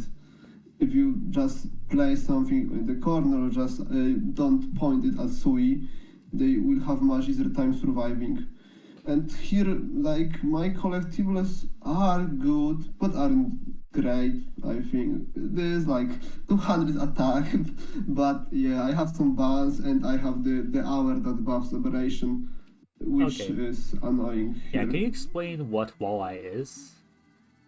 Like I said, the collectible that reduces damage taken by operators from enemies that aren't in the attack range. So, for example, here Radiant will take 50% less damage when Sui lands somewhere on the right. Also, there I made a small mistake of instantly activating Radiant skill because it won't be up for Sui, and it should be up for Sui to avoid exploding. Kaboom! Yeah, I did it because I think the guys were killing the fish very fast because their stats are boosted too, and they have like base around 2000 damage, so they deal a bit of it. Yeah, can you explain this actually to me? Because why are you using Radiant S1 on this and blocking those guys without trying to kill them? Okay, so ending 2 can seem scary when you have to deal with the enemies coming at you and Sui constantly exploding your operators. But in ending 2 altar, actually you can abuse the kill gate, which appears around 20 enemies in the stage. If you leave something alive on the map, the next wave won't spawn. This gives us a very comfortable space to deal with Sui first, and only after that fight the later wave with Pseudomus and the hit count stuff. Now we split the stage into two parts, which make it much easier. Alright, that makes sense. So here, your Radiant's really low HP right now, right? Would she live the next stop? With Wally and my stats and S1 up, she probably will live. Alright, never mind. So yeah. But I also will heal her there. So she will have full HP. S1 gives her like equivalent of her 50% of HP or something like this as a shield. I'm not sure, but it is strong. It makes her tanky. Like without Wally there, she isn't leaving those storms because they are also buffed by the hour of Sui. So this would be very annoying without Wally. I would need to draft like waifu to lower the damage of Sui, and then I would probably also need a healing every cycle for her to stay alive. But with the usual role, she is fine on her own. Okay, maybe not with the usual, with a bit higher, because there the wall is really, really big. Yeah, so we could see that this is you abusing the kill gate, right? Yes. Yeah, so... You can leave just the one guy alive, then the fish will take less damage. I just left 3 of them. I could do this, I had enough stats and it was a bit more comfortable if something dies there because too much damage. But, like you can see, they don't take too much damage. They also have like 2k death, so you would need to scale a lot to kill them with Radiant F1 fishes.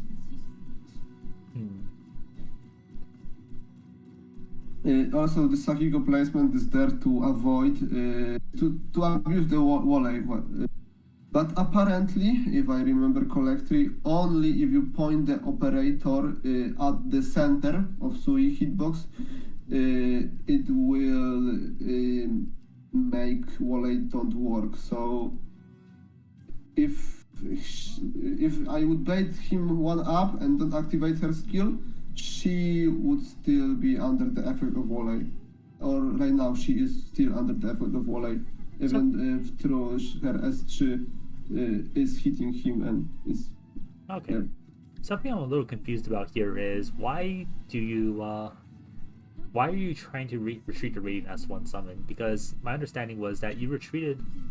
I don't need to do this. For some reason, I think I forgot there that she gained SP even if they are killed, not only if they are retreat or something like this. Yeah, some small... yes, it wasn't necessary. So it's just optional. Good to know. Yeah. Here I am slowing those guys on the left. I want them to stay on the left to block them again on the left, because if I let them go to the right, I would need to start them there and switch the setup of killing the Sui to the right. Leaving those guys on the left is for me much more comfortable. Oh, nice. Radiant is back.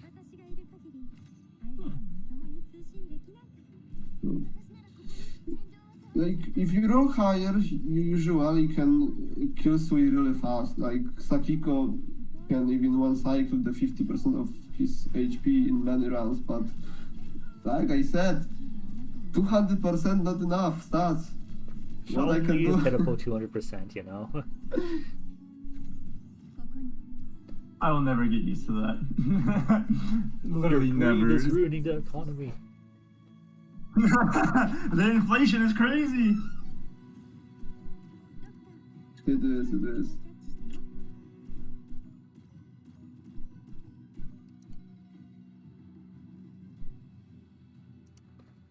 Okay. Yeah, so I assume you're just going to stall until the boss is dead now? Yeah, until I can kill him, then I will set up and yeah. Like, it makes this fight looks quite easy. Especially if you can draft X-Water, her shield, you set up them both with red and right on those two range tiles. You bait Sui with two fishes to the right near the red box. And with Exo Shield, both of them easily lift the stomps, even without collectibles. So it makes this fight a lot simpler and less collectibles demanding, I would say. Mm-hmm. So is there a reason why you decided to place the foot up one higher this time? I will cancel the Hoshi skill, so she will so Sakiko will survive, and I had the bloodshed book, so she can gain SP faster. Saki, I mean. See. Okay. Yeah. Boss So is is dead. dead. Nice. Nice. Now, the hardest thing now would be killing the Saturgeist, because they have a lot of HP because of Magamus. Enemies on the right will just die with everything set up. A bit funny. Oh. You know, sometimes I like to joke that playing with Radiant in IS6 is just like playing with Prismontis in IS5, where you just kind of stall to get what you need. Yes, but there's a big difference in value between Rosmontis stalling for a spike and Radiant stalling a boss to kill. Alright, but have you seen the stalls with the statue guys in floor 1? I feel like it's like 1 for 1. It's like a spitting mirror image. I guess that is fair. That is I fair. mean, always when I learn that some stage uses Radiant as 1, I know that it will be something crazy. The real bad part is when you get a stage that uses Radiant as 2. It's a 50-50 whether it's an easy stage or you're going to face a fish backwards for 2 hours. I think this is only one stage that really does the floor 1 stage. And if you can promote Radiant to E2, just use S3 and she will kill the Saturgeist easily. That's a big if.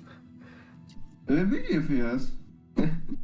Or just use special squad and start with E2 Radiant. Or you can do it with Death Sub, but personally I think that starting still with E1 Radiant would be better there. You borrow Radiant, I mean, because you would then only need 1 voucher for Hoshi and 1 voucher for Radiant, and it should be easier to get than 2 Defender vouchers. Shouldn't it be the same odds? Well, it should be somewhat close to the same odds. The main thing was... I'm not sure, but I feel like it would work like this. Yeah, I think the main thing would be that you can get a Defender and a Supporter voucher on the same page of a shop, but you can't get 2 Defender vouchers on the same page, or it's less likely anyways. Yeah. So I guess that's a valid point. I'm not sure if it's worth the trade-off of aging 40 years doing a Radiant stall though. What do you mean? That's not completely worth. You can skip for ingots, like... No, skipping ingots? What are you saying? Are you a brokey? Okay, gay. Poor people not allowed, okay? Oh, okay. Hey. What are you saying? What are we saying? Even with E2 Radiant, you will need to do to the market stall. I don't think S3 can kill the Saturgeist in time. Damn. Maybe this is the real reason we should ban Radiant. Banning Radiant was funny in DLC 0, like, right now I just don't care even if you ban her with all the other operators. It still is trivial. Something society.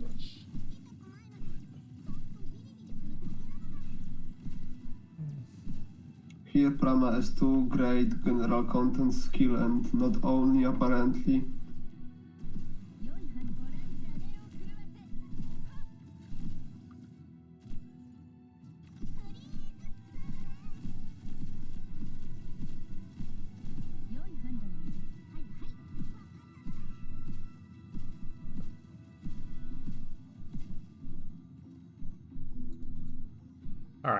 So my bet on what the boss collectible is going to be is Silver Seal. And there is no silver seal. There's no Silver So Seal yes. anymore? Yeah, I don't know, maybe in DLC 2. This game Never sucks. forget what they took from us. I Never can't forget what they believe took from us. You know, we have the coin that give us the temp 6 star, so maybe, you know, a trade-off. No. It's not the same. Doesn't feel right. Alright, what's a collectible? Oh, So, for an And- interaction oh, with, risky good match. with Scout Scope, I think, if I noticed correctly, Radiant S3 summons are still sourced, so if you chain them, they will still benefit from Scout Scope oh, and like deal wow. more damage. like the far away ones will benefit from it, right? Yes, Okay. yes. That's interesting to know. I am not entirely sure, but it looks like this with all those crit I am seeing when I pick Scout Scope. Oh, I just saw a giant ingot drop. I guess that's from Cocoon. Yeah. Nice. Ingot injection. All right, here's another Pathfinder.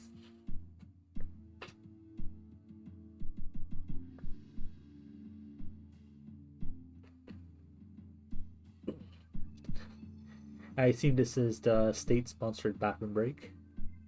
Yeah, probably, yeah. Paid sponsored. Also, I was lucky with our Sui. I mean, the first one was definitely a bit annoying, but not getting Wushang, so the increase in shop prices, is the real winner. All right, so Like, what are you, this. what are Yeah. you fishing for here? Probably the LP coin, because I will be finding 2 times, Oh, I so see. I can gain some LPs. And I already have the 400 ingots to cap Kokon, so I don't mind just throwing coins from now on.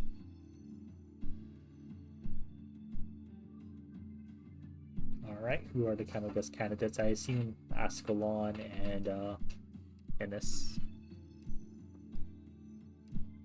I think I will be taking ops that I will use in ending 4 right now for Sui Flower, so probably, yeah, Ines and I think May.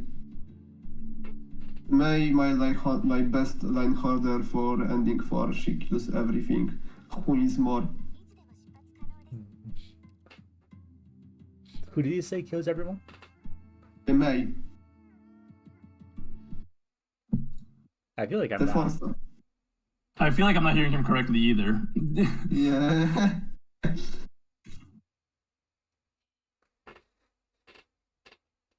All right, Against the Flood. I remember this one being annoying. Can you tell me which one this is? This is the one where you don't.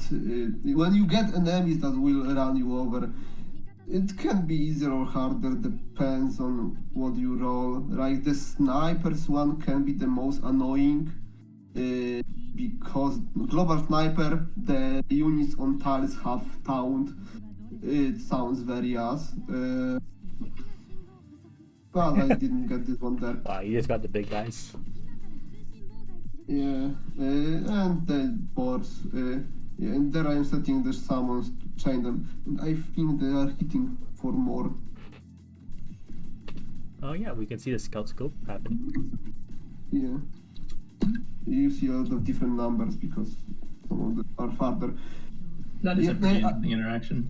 Yeah, when it comes to the one with archers, the red box isn't. We get 2 chalices, the one that share HP with enemies below them, the one from Huron 5, and a lot of global snipers. So it sounds very annoying because if they enter the chalice's range, they won't die and will just attack your operators on the tiles because they have taunt. But the red box isn't in the range of the chalice, so if you spawn kill, you can spawn kill them. Mhm. You should always try to do this. Because otherwise, yeah, it will be very messy. Oh, so you're going for Eunectus here. Can you explain why? Yeah. This was for a challenge, an extra point in the tournament. Generally, it's definitely not the real draft, but the challenge was to block the small boss with an operator who has base 0 or 1 block. Eunectus has 1 block, on skill she will have 3, so even without collectibles, I will be able to block the boss with her. So here you're tossing for the way in. So these candles, are you able to save them as well? Yes. Oh, I can save them okay. as So well. this saves you a ton of ingots, effectively, right?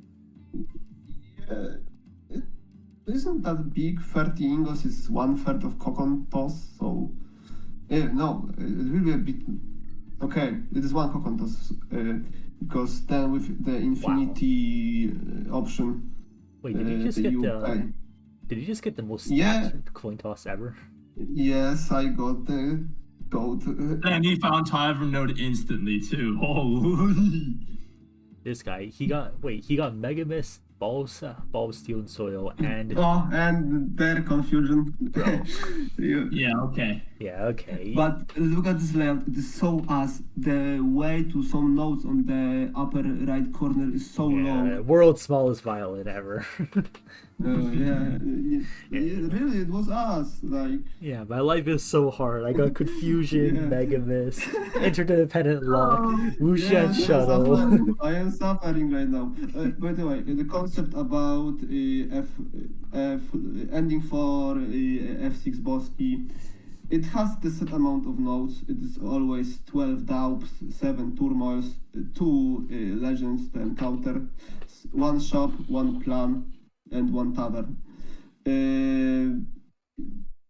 You can use Daubs to send more operators to ending 4 or get some collectible from them. And then Tavern. Tavern allows you to buy more candles. It isn't guaranteed to spawn next to the start of the boss key, so that is why saving candles is very helpful. Although usually you should be able to find the tavern within the 7 candles you would have at minimum. There is the supposed rule, I believe it works always, but maybe there are some exceptions, that tavern, I messed up, but who cares at this point. Tavern usually spawns connected to 3 different nodes. So if you don't see tavern at the start, you should path to places that are connected to 3 different nodes first, because tavern will very likely be there.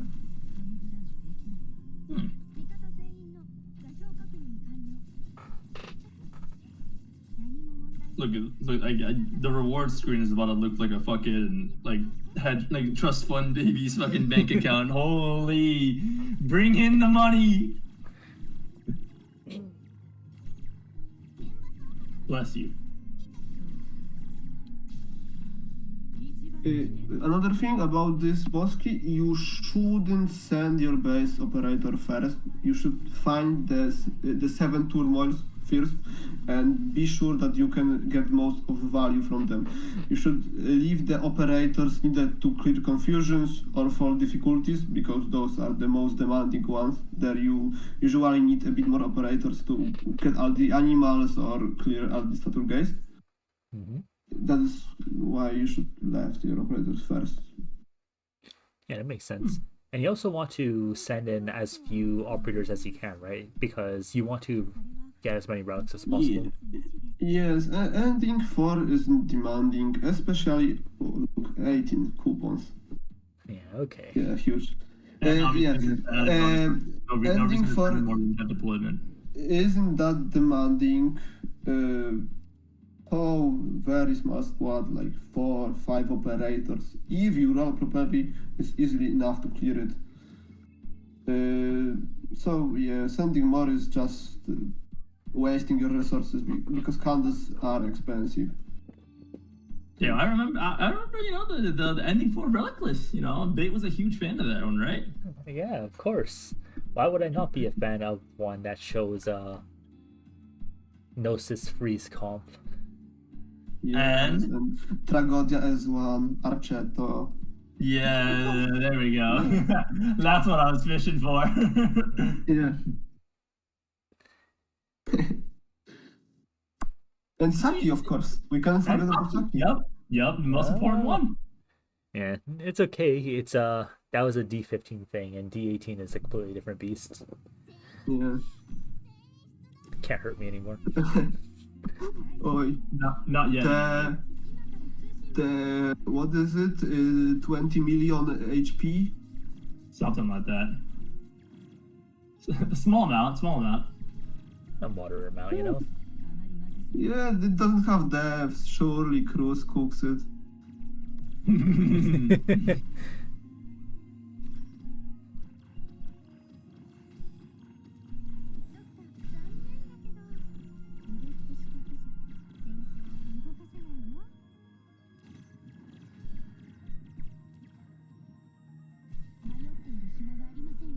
All right, so I can go show your worth. Yeah, she will show. You will see. She will kill. Oh, she killed a rat. Yes. Insane. She will need 2 skills, but yeah. Well, let's see. Come on. 2 skills, boo. Yeah. Yeah, but like I said, a very weak run, only 200 attack. What I is this? guess, bro. We just be saying anything. People just be saying shit now. Let's see.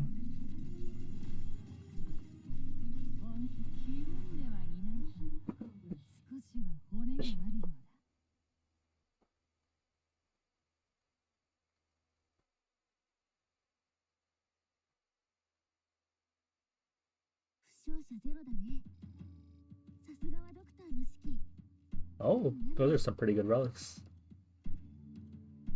Yeah, they are. But at this point. Okay. Is it at this point, or is it I only have 200%? Yeah, I feel like Lucas is kind of establish, flip-flopping here. Yeah. You know, like magically when it's like, this is like Lucas will go, 200% isn't enough for my Sakugo. It's not a good demonstration of her true abilities. Then on the other hand, when you get a summon relic, you're like, I already have enough. It's already enough. I don't need more. But those one don't bust Akiko, so yeah. You know what? I agree. You know what? I think he has the right idea. Yeah, you guys are a bunch of flip-floppers. You called me the politician, but I think this is calling the kettle black here. No. See, politicians go back on their word. I didn't go back on my word. I just changed my word. Yeah. All right. Another confusion. Yeah. Oh my goodness. Think about it. I won't say it. I won't call you the H word. Imagine not having Magamus there. Oh, I thought that you were going to say sad. the M word. What? Which You know what? Maybe I don't want to. Maybe I don't want to know. I mean, all right. So there's a bit of a thing where in IS Central there's a banned emote. Oh no! Well, it used to be banned. I think the policy has been reverted after the great impregnating. But what happened was that on air is crazy. So what happened was that there was there's this banned emote, right? And what happened was that it was banned for a long time. If you said it, you would get a special role that marked you permanently. It was puke green, so no one wanted that role. Well, some people took it anyways. Currently you can't use this emote still if you don't have the role, I think. Yeah. If you try to use it, you get a notification that you can. 1984. That's sad. 1984. Yeah. I think this is the correct approach. No. It's 1984. I can't believe this. All right. But yeah, the base, and then there was an incident that kind of made the server owner have to do an emergency change in the policy where one of the moderators, right, they were trying to find a person who signed up for one of the tournaments we were hosting. And yeah, and then but the person who filled it in didn't fill it in correctly, right? They didn't fill in their name. So they just pinged at everyone. And our server had at the time, I think 1,500 people, I don't know. It was like at everyone. Who the F is Randall? And immediately, like everyone had, it was like he kicked an angry beehive. Like immediately, like, you know, I may have incited it a little by, you know, emote reacting first, but immediately the reaction account just shot up, and there was like 100, and oh yeah, that was fun. And that had to, you know, that inspired an emergency policies change because he didn't want to give 100 people a role.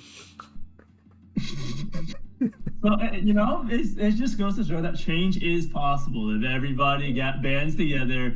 If everyone bands together and partakes in it, anything is possible. Yeah, that's the message you should take away from this. Yes. Mm-hmm.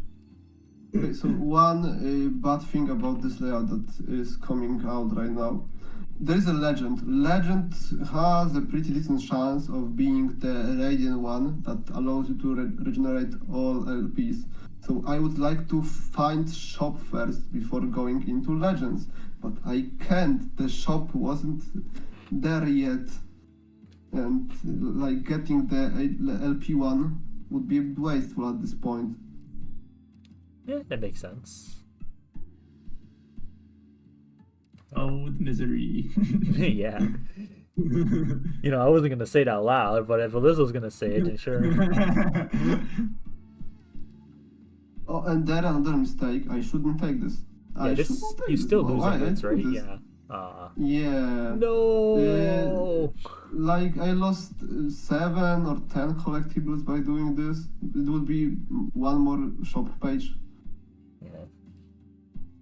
All right. Yeah, very very important. True. What else are you gonna do about that money? Also, on the bottom, I have a very ass combat. It is the unreflecting with 3 masters. It is so stupid because it has a dog, invisible dog, that walks only through undeployable tiles. Yeah, but you have Innis and you have Totter, right? Yeah, I didn't count Totter. This is one issue. And Innis is E1, and I can find the voucher for her. So I will left it as long as I can, but... Hey, no spoilers, no spoilers, no spoilers. If Innis S2 doesn't show up... Let us suppose, hypothetically, this... Hey, we're having enough spoilers. This is a bad faith hypothetical. All right, that's a good way to get it. I actually kind of just brain dead place down Hoshi right in the middle usually, so this is good to know. Yeah, I just placed an order left, and then this one drone is left. Eternal student date. Oh, and he immediately gets his ingots back. I guess, bro. Still, I am like more than 100 down. All right, so you don't want to do that turmoil, so you are forced to enter this shop and I guess buy everything out, right? Yes, I would go to 0. Yeah, we really want to abuse the Wushan shuttle here. Yes. I think you can get the variant with 2 coupons of the shop, and it would be the best option. More coupons, more coupon tosses, more life point tosses, so it would be great. But there I get coins. Coins are also okay because I can get risk coins, and I have interdependent, although they are a bit more expensive. I think vouchers cost only 1 LP with Wushang. Mm-hmm.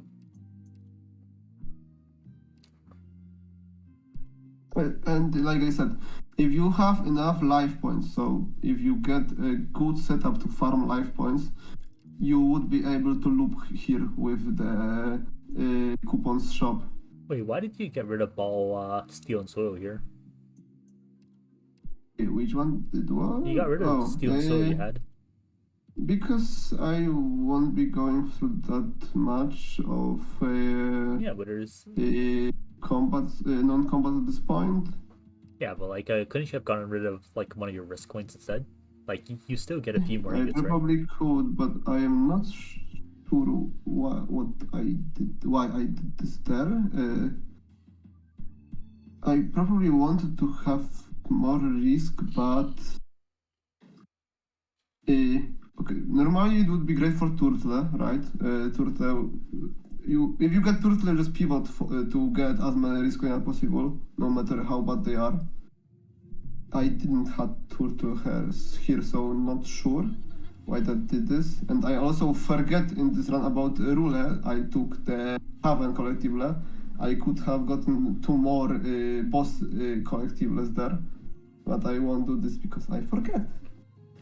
Yeah, like I remember you're talking about how way earlier you had you entered a tavern and you just took the ruler option, but you were only able to do the first one, right? I took 2 first. Yes, first and second back then, and I was forced out of the boss because my candles ended back then. And I can still take the remaining resources from the tavern here, but I just forget that. Oh wait, I had this it tavern on. also gives you the ruler option? Yes, you also can get those resources there. Oh, that's really So, interesting. Yeah. I think we will be able to see it if I enter tavern once more, but yeah, I just forget. I'm not that good, sadly. I make a lot of mistakes. And my casual 180 relic run, I made a lot of mistakes, you know. It's not so good. Yeah. It could have been 200. Okay. So unfortunate. My heart goes out to these poor, pitiful proletariats who can't get 200 relics. Proletariat. My heart bleeds for you. Oh, another Tomo? Oh, 4 difficulties. That's really good. Yeah. You can get 4 animals there, or you can miss some if you misplay. I don't know Oh, who what did is that that. referencing? I don't know. I think in this run I will make a... Yeah, no, it wasn't this run. In some other run I made a mistake of... I used Quora to stall the car. She was E1 and I wasn't paying attention to her HP and she died. So I leaked the car after killing everything else.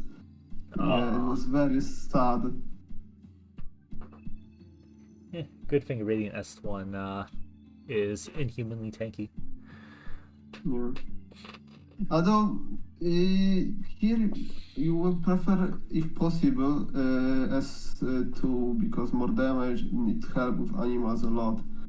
That is why having someone else to block the car usually would be better. Yeah, and I did just that. I will probably block with Hoshi if it spawns, and just don't use her skill. I feel that having Radiant for S2 and much more damage is more useful for those animals. Okay, so all 4 animals spawn. And and this is still not E2, right? So deploying like that doesn't do anything. I did it for the caster. I didn't knew he will be there, but I did it for him. Okay, I makes should have sense. waited. Oh, but here's a fun little thing you can do. If you place the barricade down, then you can the barricade cannot be stunned. Is it called a barricade? It's roadblock? Yeah, Anyways, it's like it's barricade roadblock.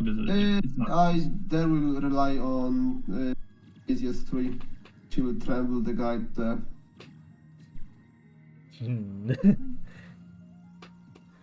All right, She let's see will it then. definitely. Because if I remember correctly, the balls tremble him. So like here, there is a lot of those balls, so he get tremble a lot. In a more open space, it would be more problematic.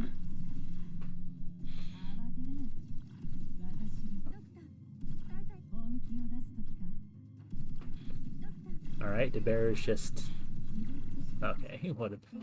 Seems like radiant summons aren't gonna have a problem. Yeah. Also, I'm not sure what it is determined by, but always one enemy loops like this in the back and forth.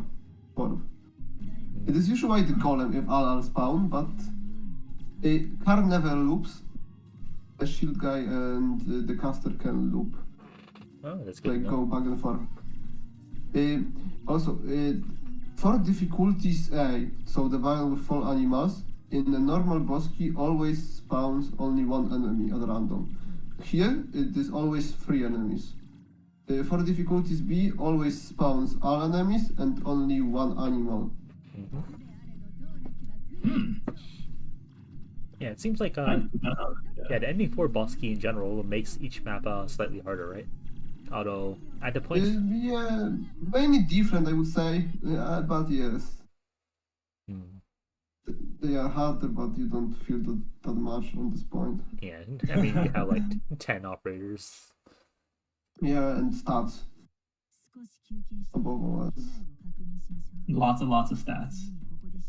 Ooh, training a lightning rod.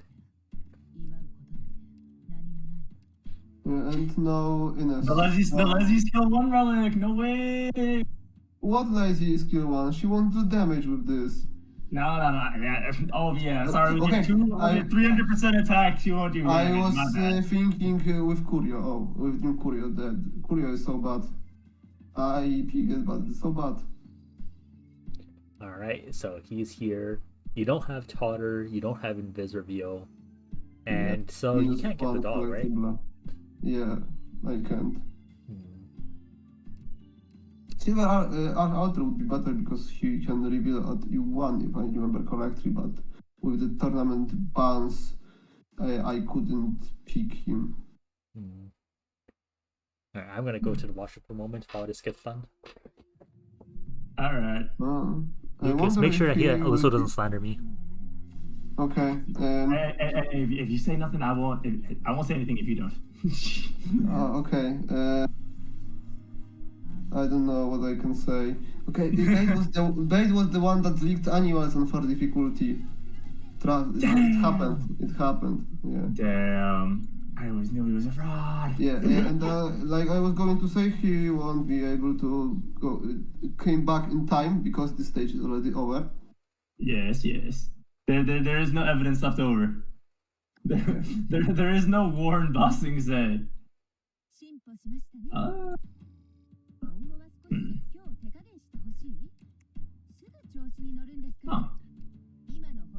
Yeah, so now I will start retossing my coins. Generally, if you don't have the mean to regain LPs, you can toss after leaving the boss key. Here, since I have the flower coin, I will toss them here to get even more value from the shop here. Oh, okay. Boss key. Probably I will roll a bit. If I remember correctly, you have a 40% chance to actually roll a specific coin. So not that much with this type of coffer. With the tourist squad, you have a bit more. So you, in theory, will toss the cocon more often with tourist squad. All right, I'm back, guys. How's it going? Hey. Yeah. So Lucas, report back to me. Was anything incriminating said? No, Alyssal didn't say anything. See, I would never be. See, why are you assuming the worst in me? Okay. My apologies. Thank you. I accept humbly. Oh, he wrote it twice in a row. Yeah. Money. I didn't roll it like 3 times in a row. Yeah, but wait a second, I will stop tossing it like This is one of the most RNG parts when it comes to high rolling. How often you can toss it. If you can get a great run, but then just don't toss it. I mean, it would average out with this lower. many tosses, right? Can you repeat?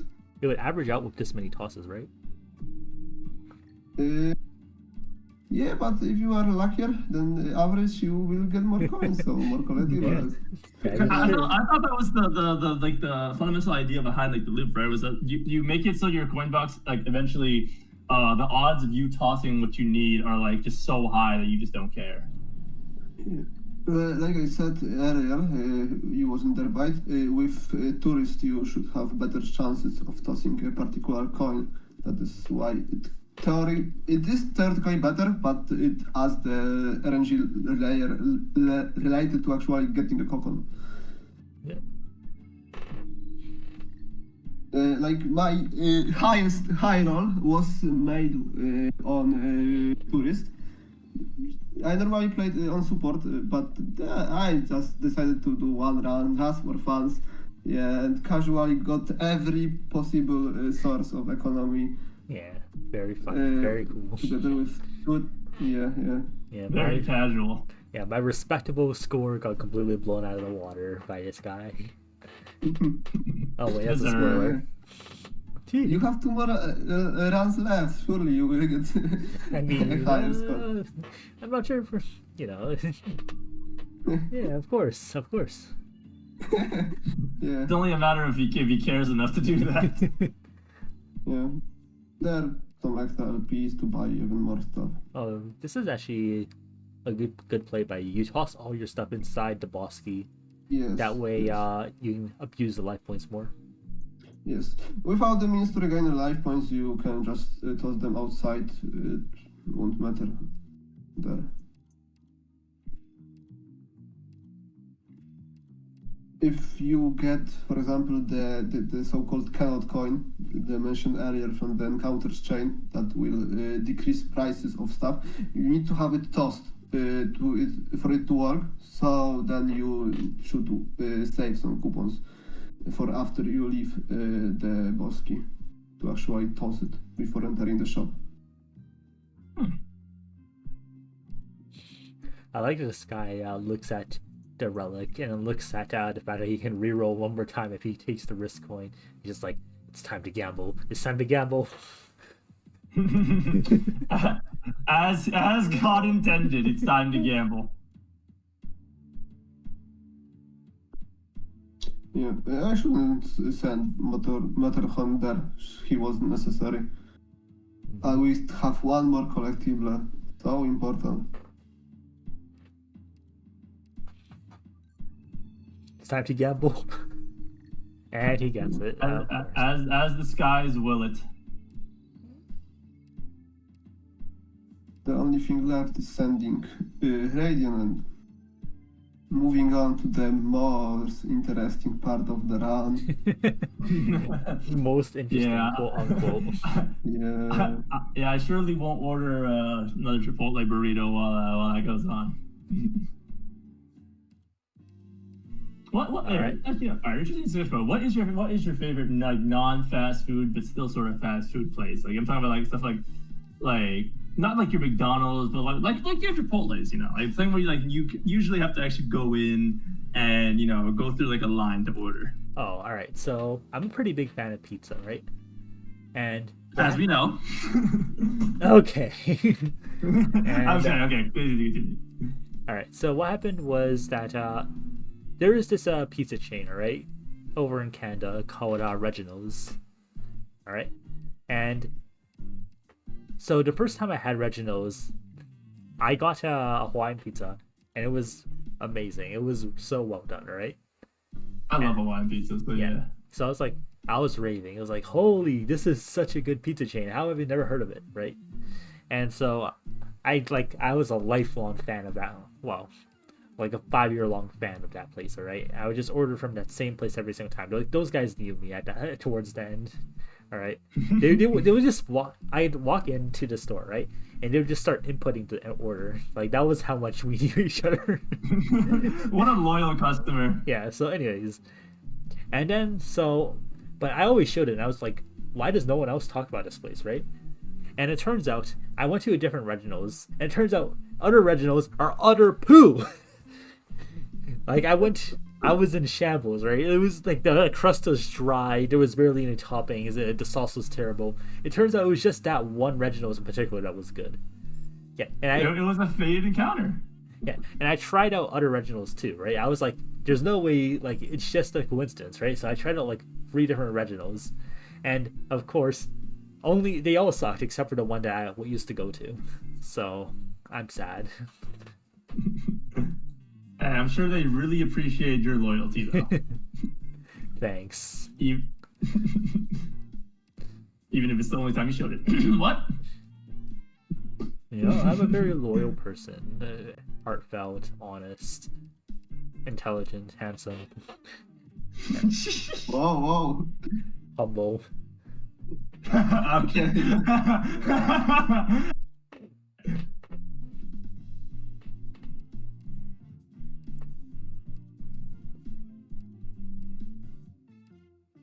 Really useful coin, really powerful. It would be useful when my coins go down to 0. Getting a lost key there is kind of crazy. It's just a free 50 ingots. The chances are very high, like you are buying out most of the shop pool anyway, so you will just get everything. So here, Lucas, I actually think that you made a minor blunder by E2ing there, because I'm pretty sure recruiting, when you recruit someone, when you promote someone, it doesn't count as a new recruitment, right? So I believe it does. It does? Because like in the stats after the run, the operator count is smaller than what you see on the last page with score. Alright. The page with score, I think, just use vouchers. Just count used vouchers. Now we have to check this later. You know, hypothetically, if you win, you know, we can't be sure. Oh, okay. Went from no spoilers to hypothetically. Yeah, let us suppose hypothetically that you're able to win this run. Okay, Mr. Shapiro. Was winning ever an issue? What if the winning was the friends we made along the way?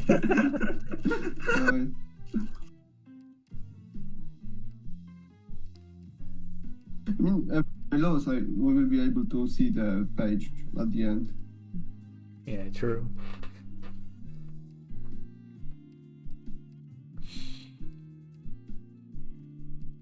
So, how's the weather? I'm eating a tortilla right now. It is night actually for me, so I don't know. It's nighttime for you. Okay. Yeah. Yeah, recently I've gotten into the habit of walking at nighttime. It's honestly, I vastly prefer it over walking in daytime.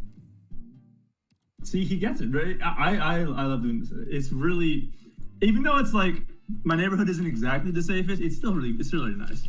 Yeah, well, I don't know about you, but I'm a fairly big guy, right? Fairly tall, jacked, built like Brock Lesnar, you know? Here we go again. And because of that, I'm not especially afraid, even though my neighborhood, well, actually, it's pretty safe. It's like the most safe suburb you ever see in your life. Anyways. Yeah. So I live kinda in the countryside. So. Ashton Alter. Oh. Like... Yeah, so everyone, I imagine everyone just knows each other there now. Yeah.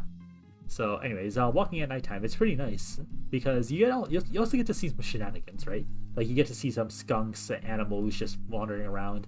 And if you walk by any restaurants, you get to see some shenanigans happen there too, right? Because everyone, like on late night shift, no one's watching normally, and so they get, a little blitzed. Or does this guy go dumpster diving for the leftover food? No, or what? I do not go dumpster diving. But what I did watch was I was walking by this. I don't know if you have this place, but it's called a Pizza, right? That's the franchise. And I walked by Pizza one night, And I just looked through the window, right? And I see the singular employee in there, right? Just going ham on display case. Like he pulled out like 4 slices and he's putting them like his head is tilted upwards and he's just he's just like slowly like sliding into his mouth like it's a Tom and Jerry skit. And then we just yeah, and yeah, then go on. yeah, and then we just locked eyes, right? He noticed me, and we just made eye contact, and then we looked at each other for a moment, and he just continued to slide the pizza in. I mean, if you're already caught in the act, you might as well go through with he it. just owned it. Dude, that reminds me. I was meeting some friends down south before, and then so since I live like towards the north, we have a lot of like light pollution, and you're usually not able to see like the stars and shit. But like, because I went down south to visit my friends, we went out to his backyard and like lit up like a fireplace, like his like there's like little fire pits. Which, by the way, that was a whole nother issue because we dumped like 2 jerry cans of gasoline into it to try to get it to light, and it still kept going out. But that's a story for another time. But yeah, the stars is something that's actually just in my opinion really underrated. Sorry, underrated. Because like I said, I'm not usually able to see them, but like in down south I was able to. And I won't lie, when I saw the stars, I thought of Arknights, and I wanted to go home and play Arknights. No, that's the saddest thing I've ever heard in my life. You know, you're supposed to have like a realization of like the beauty of the world and not go all. Oh no. You know. I wanted to play Arknights. Also here, Lucas, I think it's kind of interesting, right? Because you had a bunch of coupons left, but you have no real benefit from keeping these coupons anymore, right? If I want, I can stack bells. I think I got them. You can stack what? Yeah, bells. No bells. I mean drums. Oh, drums. Yeah, the collectible that. Yeah, but like, I mean, there's not reason. Yeah, no reason. To I do it, should right? use them to refresh and skip some more expensive stuff. Yeah.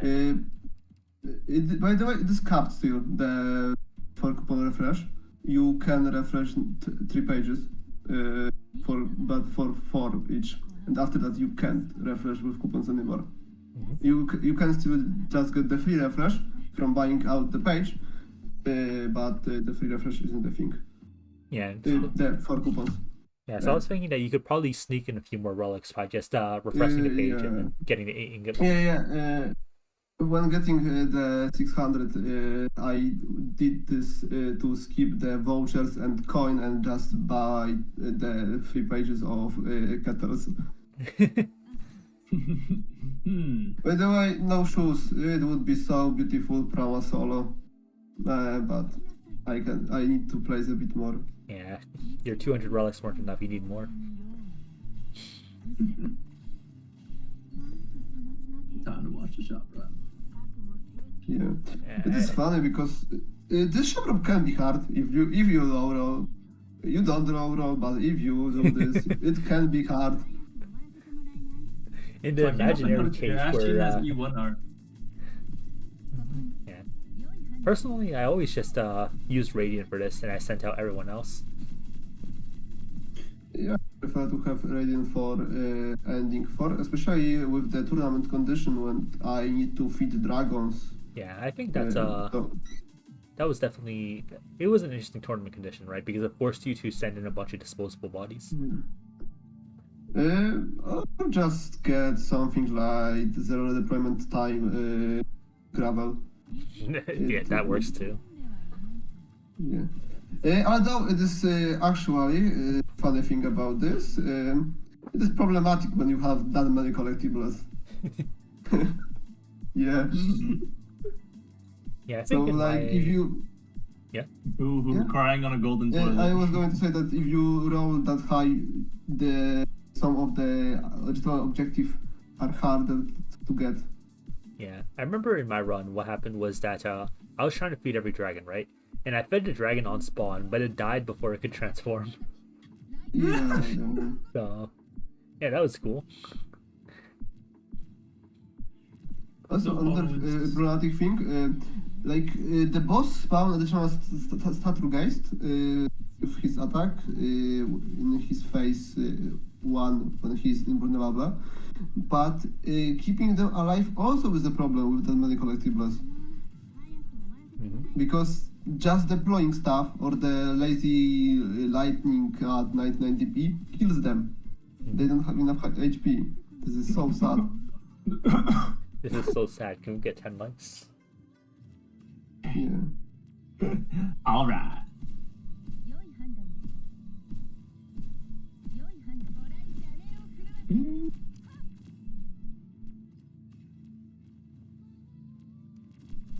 Oh.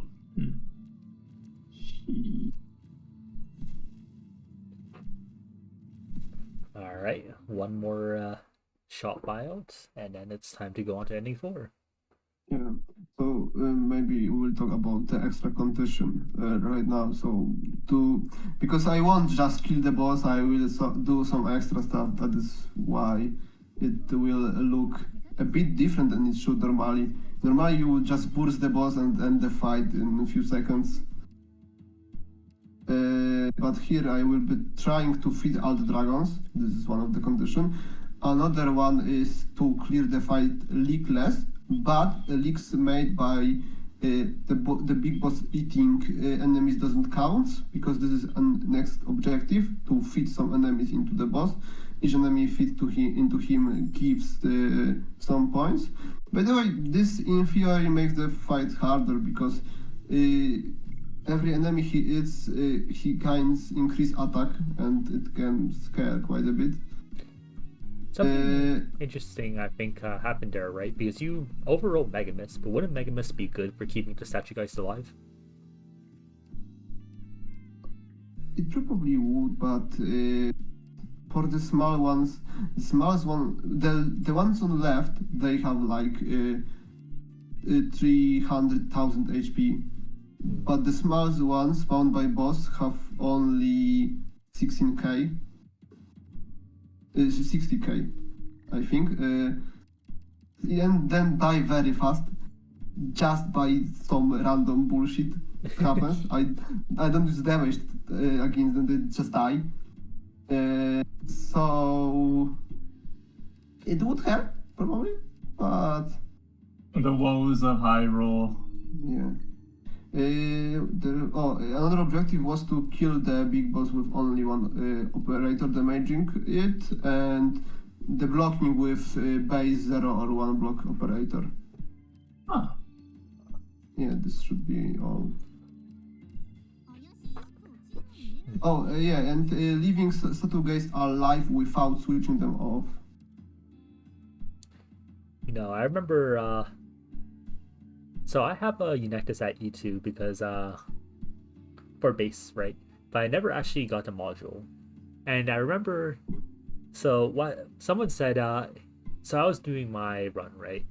And then in the voice chat, someone told me, oh yeah, if you have Vanilla Soda, Eunectus will gain SP even if you don't have her module. And I believed them like a fool. Mm-hmm. That's good. Starting SP, it works too. And Vanilla Soda does not give her SP if she doesn't have her module equipped, because the trait just turns it off. And so I placed down my Eunectus. I sat there for like 20 seconds and she did not gain a single point of SP. And then the boss just ran past Eunectus. That's a tragedy, damn. I wonder who told you that. Yeah. Who would lie to me like this? Yeah. Miss Info Central.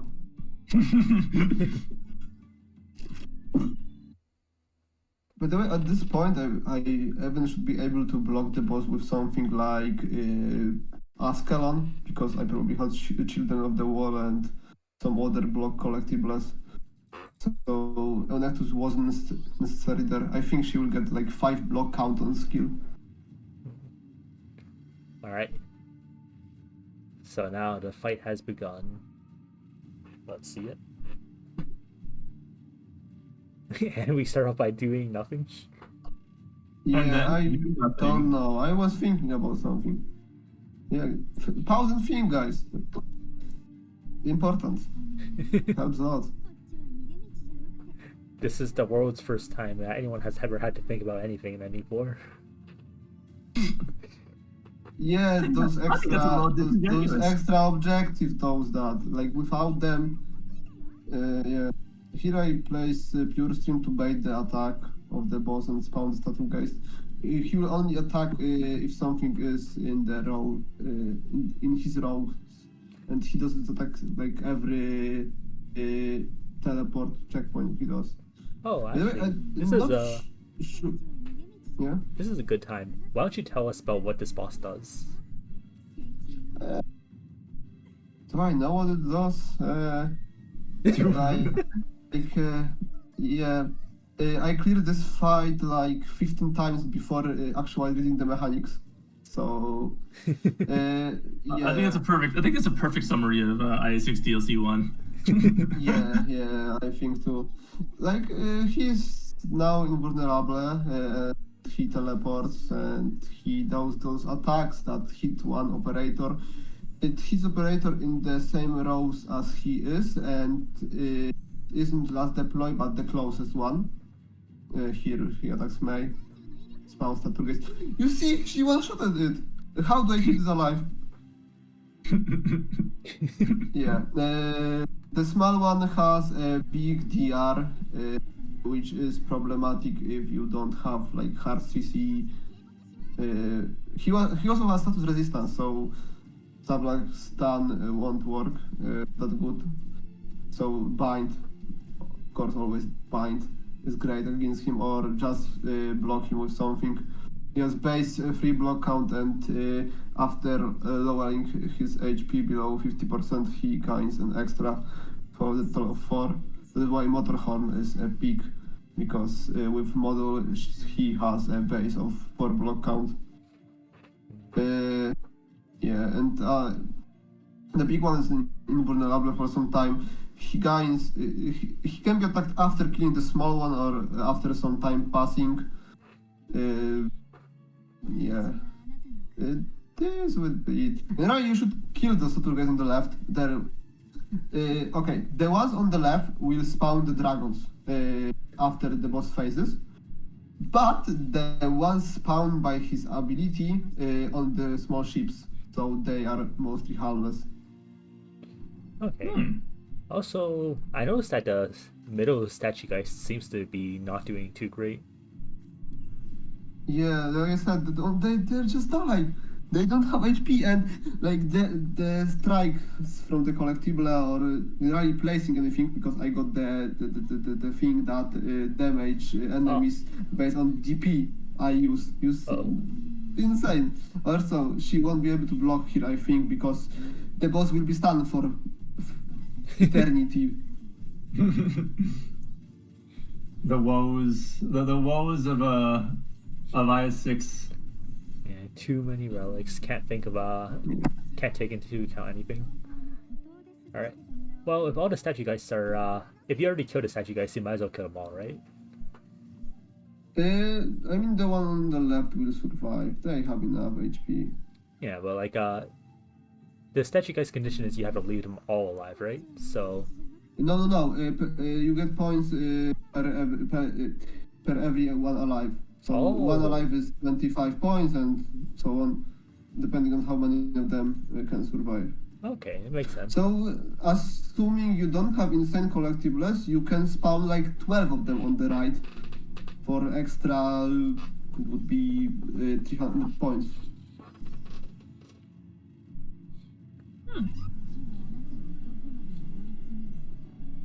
Alright, go, you got this. Blocking save I this will run. wait a bit for him to enter Sakiko attack. He product. Insane. Now I will try to do something about the condition to leak enemies through the boss in the middle. But there will be an issue too. And then you just die. This is so insane. The woes. Yeah, truly. It would be really funny if the dragons died too. Lobster too buttery. I will give up at some point and just kill the boss. I have enough of this. And also, I don't know about the time right now, and I can be risking that I will time out at any moment. I mean, there's a No, lot. the timer is so long. You have like, I think it's something like 3,000 seconds. Yeah, you are not close to timing out whatsoever. I think it was 1,000, but I'm not sure. Yeah, like I said, I didn't read this mechanic seriously. Yeah, and the dragons are getting stunned, so feeding them will be problematic in the moment because I will drop. We'll see what will happen. Also, they're getting feared, so another thing. Alright, let me here check I this dropped one. Onectus, and the guy just died because I dropped Onectus on him. What is this? And like on the left, they're dying. The one who have less than half HP. Alright, yeah, so the cooldown is 1,000 seconds, my bad. So it's only like 20 minutes of real time, something like that. 1,000 divided by 60 is 17 minutes. Not bad. Yeah, probably I shouldn't deploy stuff because deploying just deals damage, but never mind. I'm ending this misery. Oh, the misery and our suffering. Oh, there's a dragon that's not fed. There's a dragon that's not fed. You have to feed. Yeah, in the two lines, I said earlier, I dropped Eunectus on one of them to feed him, but Eunectus killed him before he can eat her. So yeah, it was pointless at this point. Yeah.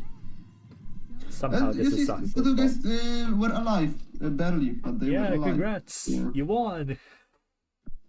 Yeah, I won. Now we can just see the stats. Alright, let's see it. And yeah, fun run. But like I said, we can go much higher. You can go much higher, yeah, I bet. I mean, the fight itself will be very similar because it won't change that much at this point. But yeah, in the terms of count, we can go higher. Something, the sky's the limit. Dr. Lucas used, okay, fine. Yeah, I will skip. Yeah, Alright, 46 is what you Yeah, recruited. 46. 184 relics.